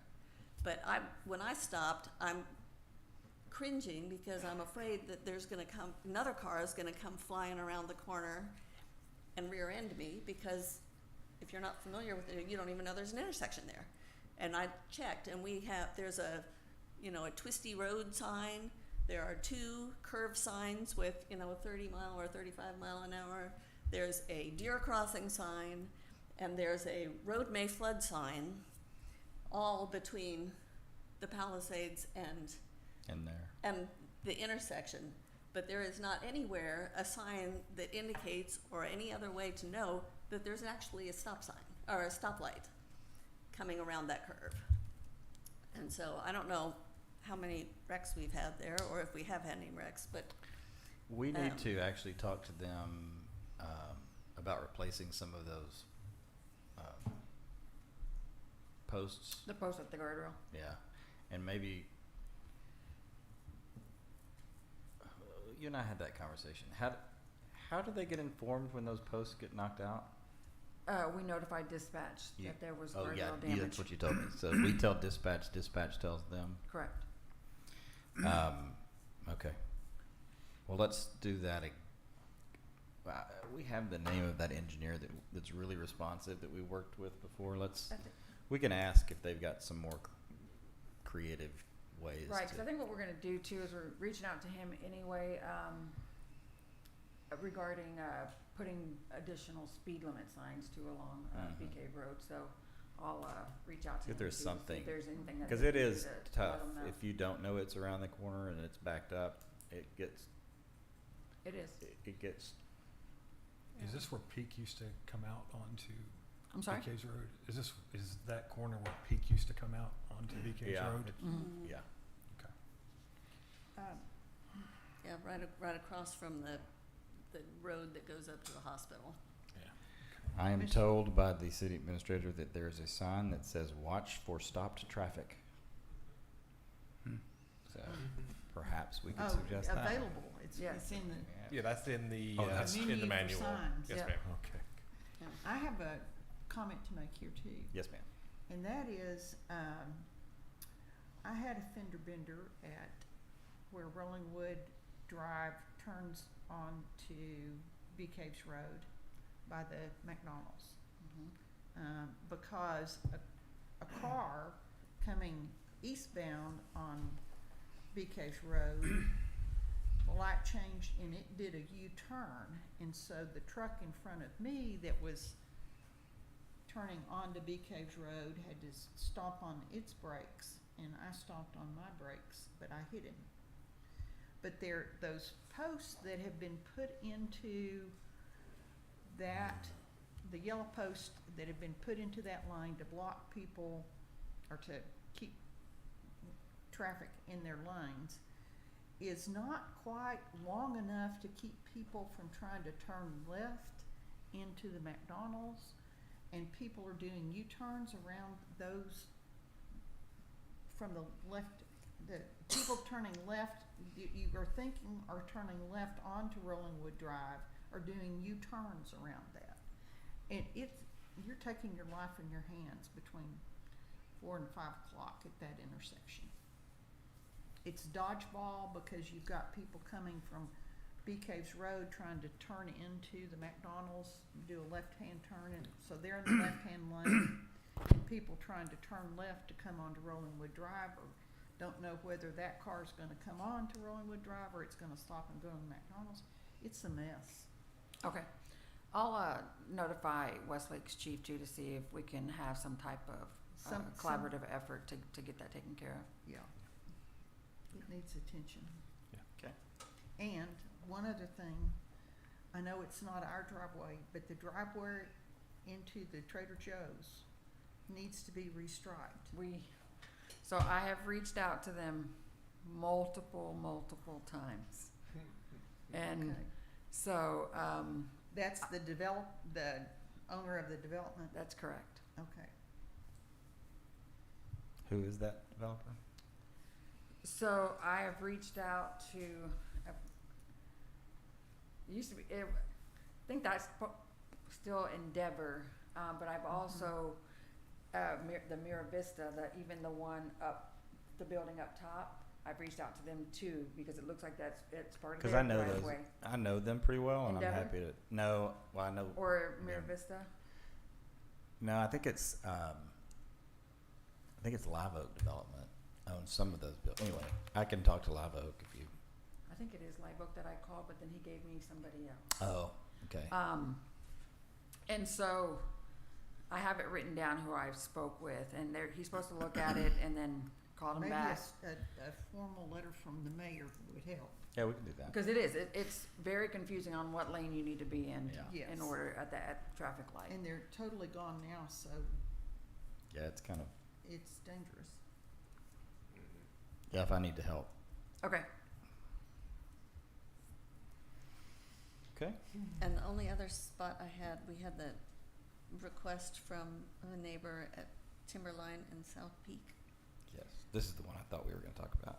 Well, that was on the list, but there were others. So, yes, we are going to do some new striping there. Do you have an update on that? We're going to try some traffic calming there first. You want to say the intersection for the Yes, so the intersection is the intersection of Timberline Drive and South Peak. The main concern there is there's a little stub out on South Peak, making it an intersection rather than just a curvature between two different streets. One of the residents right there has been in contact with the city staff a couple of times over the past several months about what options we can have out there. They deployed some cones of their own different traffic calming measures and requested everything from speed bumps to stop signs, that type of thing. I did ask Chief Munoz to go out there to the intersection to see what could be done. A stop sign at the moment, of course, it's always council's decision. A stop sign might not be the best first approach. It was suggested that we perhaps try the hardest, I guess the most quickly traveling vehicles are going down South Peak and turning left onto Timberline and kind of cutting in that very acute angle corner as they're doing it, thereby maintaining more speed. So we've checked with Robert Dial and a few other people that Izzy has worked with to make sure that it's legally permissible. What we're going to be doing is installing double yellow lines shortly before the intersection, continuing through the intersection onto Timberline, so that at least the casual violator or the casual corner cutter will realize that they need to stay to the right-hand side of the lane and thereby make themselves have to slow down more for the corner. And there are children who play right there at the intersection, so it's important to slow those drivers down. Obviously, the people who were violated anyway will have to be caught by the police department. I did have the police department deploy our mobile traffic radar device out there. I believe the chief has the data from that to see exactly what speeds people are traveling.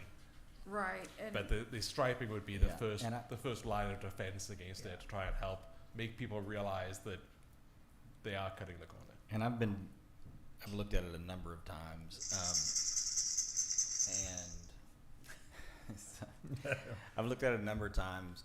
I also want us, when we do that striping, I want us to restripe the white line as well.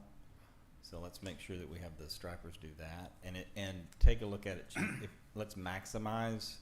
If we haven't maximized as far into the street as we can put that white line, let's make sure we maximize that so that the traffic calming lines are as tight. Let's get them as tight as we can. Okay. Again, I think we saw good results from our traffic calming when we did that the first time several years ago, and some of those lines are beginning to be a bit worn. That works as long as you have a center line. Yeah, That's and If you don't have a center line, they just go just as fast, but right down the middle Right. of the road And I instead think of on there. that's- but that's where the double that's yellow. what we're gonna do. Yeah. That center line, we think will have a decent effect. Correct. and the center line we're going to do in the thermoplastic with the reflective beads, so it'll be more effective at And night. you are going to do the midnight. center line on peak as well, right? Like Yes, you'll have center it'll lines wrap on both. Correct. the corner around. So, But the center line as well, because the other Yes. thing is to keep that right-hand traffic as far right when they're making When they're that. making that turn. No, that's Correct. exactly right. It'll start before you're turning on a timber line and continue through the Okay. corner. Yep. You know, we don't want to make it too short or too long, but we're going to make it so that it's the So entire it's- yeah. corner and a little bit ahead of time to. Okay. just when you're doing the center line going down Timberline, just take some consideration for how How far down back? you want to go for the people that are coming up Timberline and turn that right. Because even though there is a yellow turn ahead sign right there at the property transitions from the house on the corner, house next to it, I've never seen that sign before until I was walking the other day looking for it. So having that yellow line further down to impact the people going, transitioning to peak. To South Peak. Yeah, I'm gonna Okay. have it be as visible to those people that, hey, As possible. something's changed, pay attention, slow down. Okay. And are we going to use the same stripers? I mean, I thought the stripers did a good job that Bennett used. That's where we're starting. Okay. Yes, sir. Okay.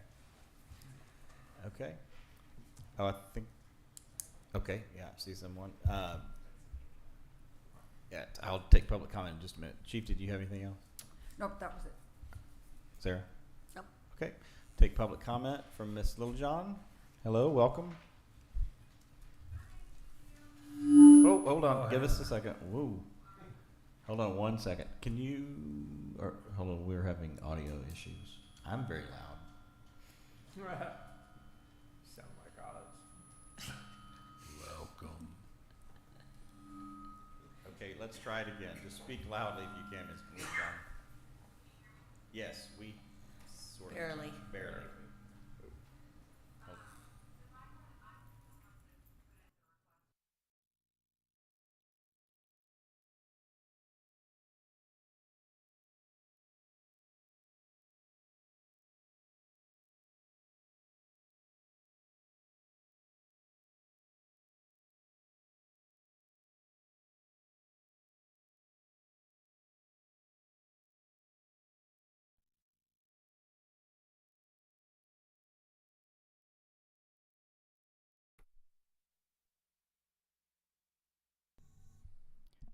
Okay, I'm back.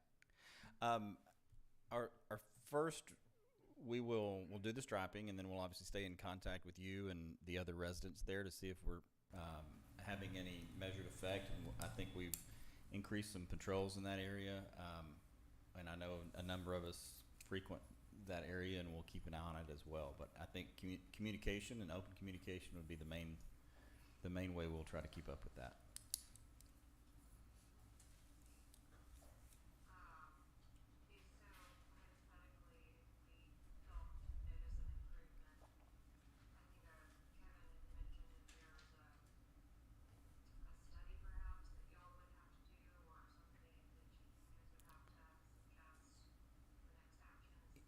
Yeah, there's actually, I have some ideas too on that, that we could maybe implement on the corner, where that white line is. We could look at that, and then if we determine, or there was some desire to look at a stop sign, then yeah, we would probably do a traffic study.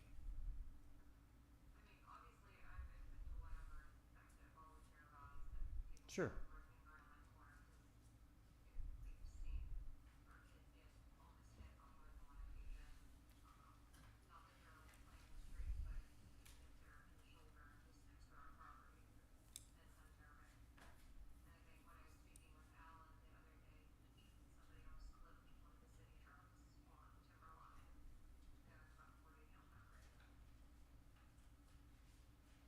Yeah, we will continue increasing patrols. And do we, Chief, we have data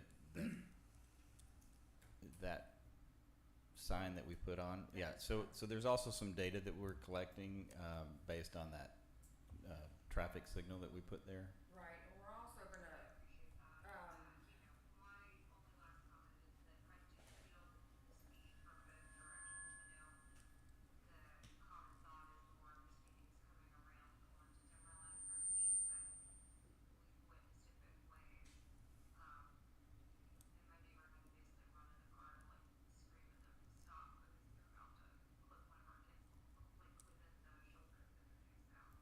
Okay.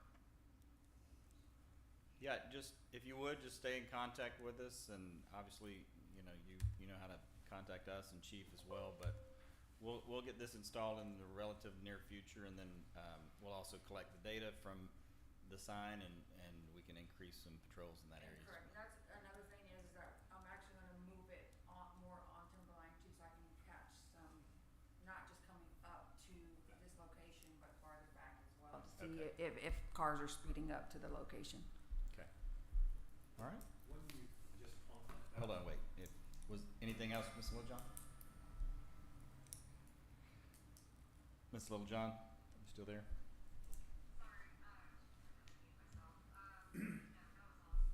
Okay, thanks for being with us. I like the idea of the direction to collect the data. Do you get that data in real time? You gotta get it off the box. How often do you? Nope, it's real time, we can pull, now, we have traffic cloud, so we can actually just pull it up. All right, perfect, thank you. All right, anything else? That was all. All right. Thank you, and with that, we'll move off of agenda item number 16 onto agenda item number 17, discussion and possible action on establishing a deadline for submission of supporting documents for public meeting agenda items. I believe this is Mr. Shell's agenda item, and may have staff with some updates as well. Mr. Shell. Yeah, I mainly put this on there because working with only the PDF document being updated before the meeting is just impossible for us, impossible for the public. If you've got an update on that, I'd listen to that, and I'll comment after the fact. We don't need to change the process if we can fix that. Right, so the update, I don't know if it would be helpful for me to kind of summarize what the issue is. I think I'll do it briefly, and you can cut me off if I speak too late. So essentially, we have agenda management software that publishes the agenda and the agenda package separately to the city's website. Once we post the agenda, any modifications to the agenda or to the packet requires the agenda being briefly unpublished. And so for us to continuously post the notice of a public meeting as required by law, we aren't able to make changes with the functionality of the software we have to the packet within that 3 business days preceding a public meeting. Apparently other places get around it by unpublishing it for 10 seconds, uploading the new one and republishing it. Doesn't actually comply with the Open Meetings Act when you deliberately take the agenda down. So what we've been doing, we're trying to work with the provider who was dumbfounded that anyone would ever update the packet after an agenda is posted, and said, well, why are you doing that? But of course, sometimes things pop up where they're really important. I mean, on a staff level, I like just locking it down. But especially with 3 business days now, we're posting 6 days ahead of a meeting, and things change in 6 days. So if there are additional items, the only way that we can do it that we found that complies with the Open Meetings Act and keeps us all honest is to only update the PDF version. And then, of course, people who are trying to download 800-page documents, or even this time 165, but with 16 iterations of a park drawing, phones just aren't up to the challenge. And so we find ourselves with an HTML version that lacks the links to the updated information, and PDFs that are out there but not particularly helpful unless you have a laptop in front of you. One of the suggestions we had received was possibly finding a way to decouple the agenda packet from the agenda itself, like possibly have the agenda software think it's posting by just creating a URL for the agenda, but that's just on a staff level manually posting the agenda in compliance with the act ahead of time. And that also seems like the software can't accommodate it because it'll immediately overwrite our posted agenda with something different. So we continue to work with them on it, but honestly, from where I'm sitting at the moment, it seems like this software is just not possible. It might have to be we switch software to accommodate it.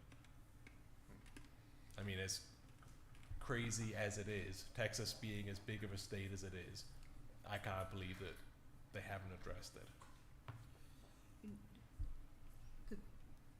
I've talked with Kevin about this. The thing that confuses me is the agenda column on the website.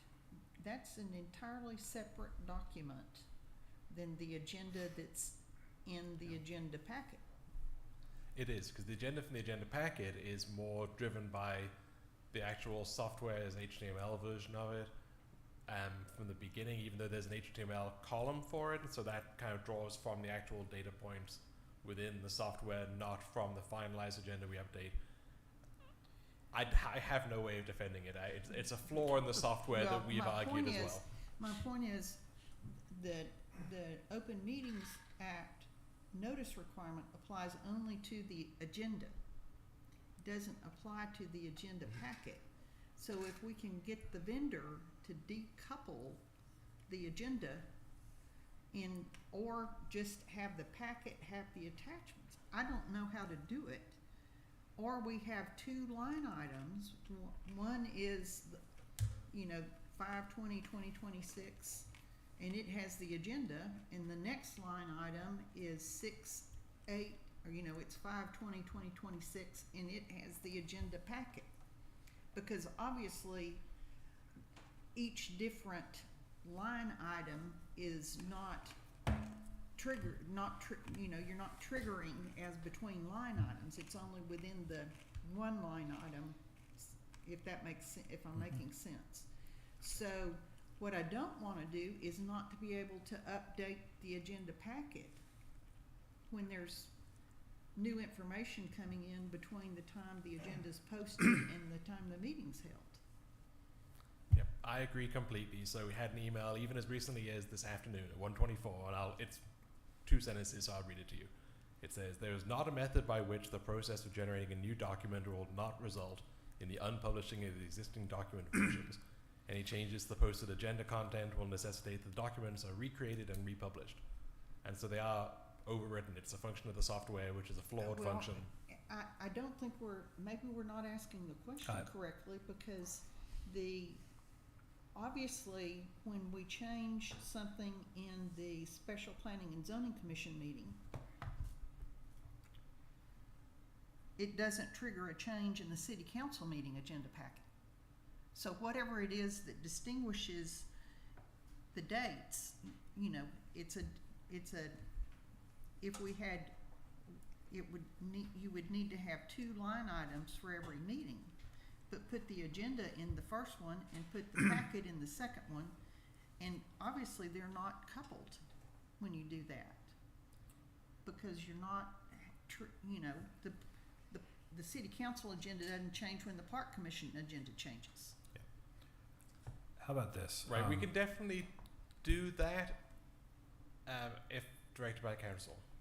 Well, my point is, if that's our only option at this point, I think we have to, otherwise we can't update the packet when new information comes in, which we wanna do and we want the public to do. I mean, we want it not only for ourselves, but we want it for the public. So how about this? Instead of changing the process tonight, let's take another month. This is what I'm an expert at. You have to go out of your way to write software this bad. And if they tell us we can't do this, I know what my next software company's gonna be.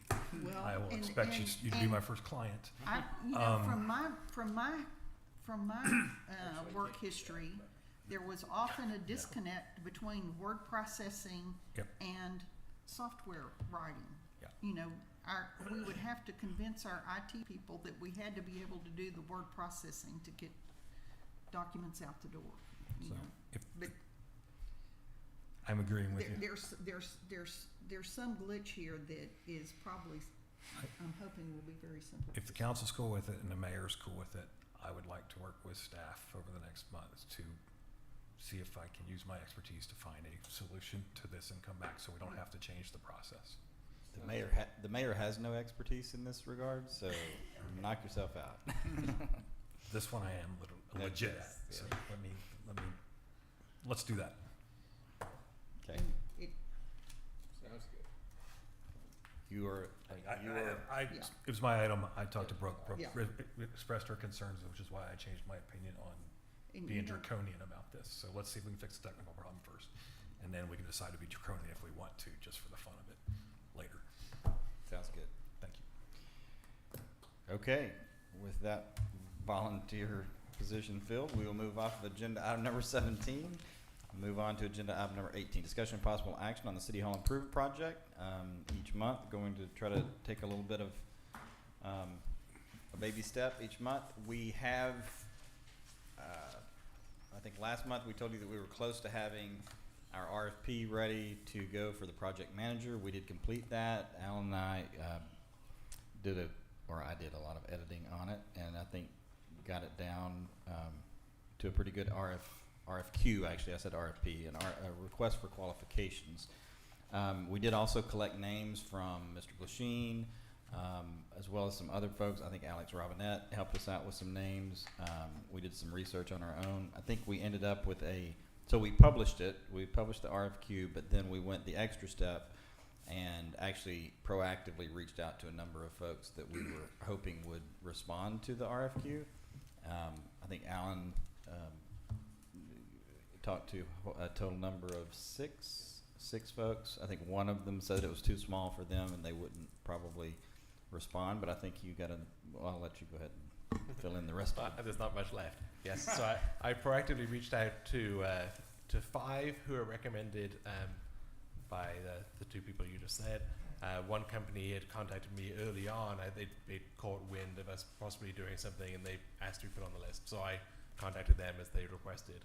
So out of those 6 people, I've had, and I can't remember if it's 2 or 3. I believe it's 3 firms who said they are going to be submitting for it. So the draft or the RFQ as released is in your packet there. We are planning a pre-bid in-person conference on Friday, May the 29th, with the RFQ date of Monday, June the 8th, so that way it can be ready for council at the next regular meeting in June to see what the submissions are, so we can move forward. And with that. we had Duke and Alex both take a look at that before we published it, so Yes. they had some And- good comment. And the fire department as well. So Oh, the fire, yes, also. because they're of course a very interested party, so they've reviewed it and comments were incorporated. So there's your friendly neighborhood update. With that, we'll move off agenda item number 18, and we will move to executive session at 9:48. Agenda item number 19, executive session pursuant to section 551.074 of the Texas Government Code for discussion of personnel matters regarding the vacant city secretary position, and we will move to executive session at 9:49.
It is freezing in here.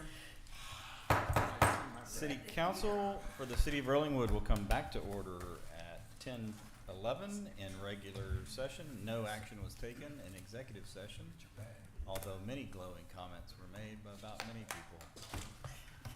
And with that, I will take a motion to adjourn. So moved. You have a motion to adjourn. All those in favor say aye. Aye. Opposed say no. 5 ayes, no nays. You are adjourned.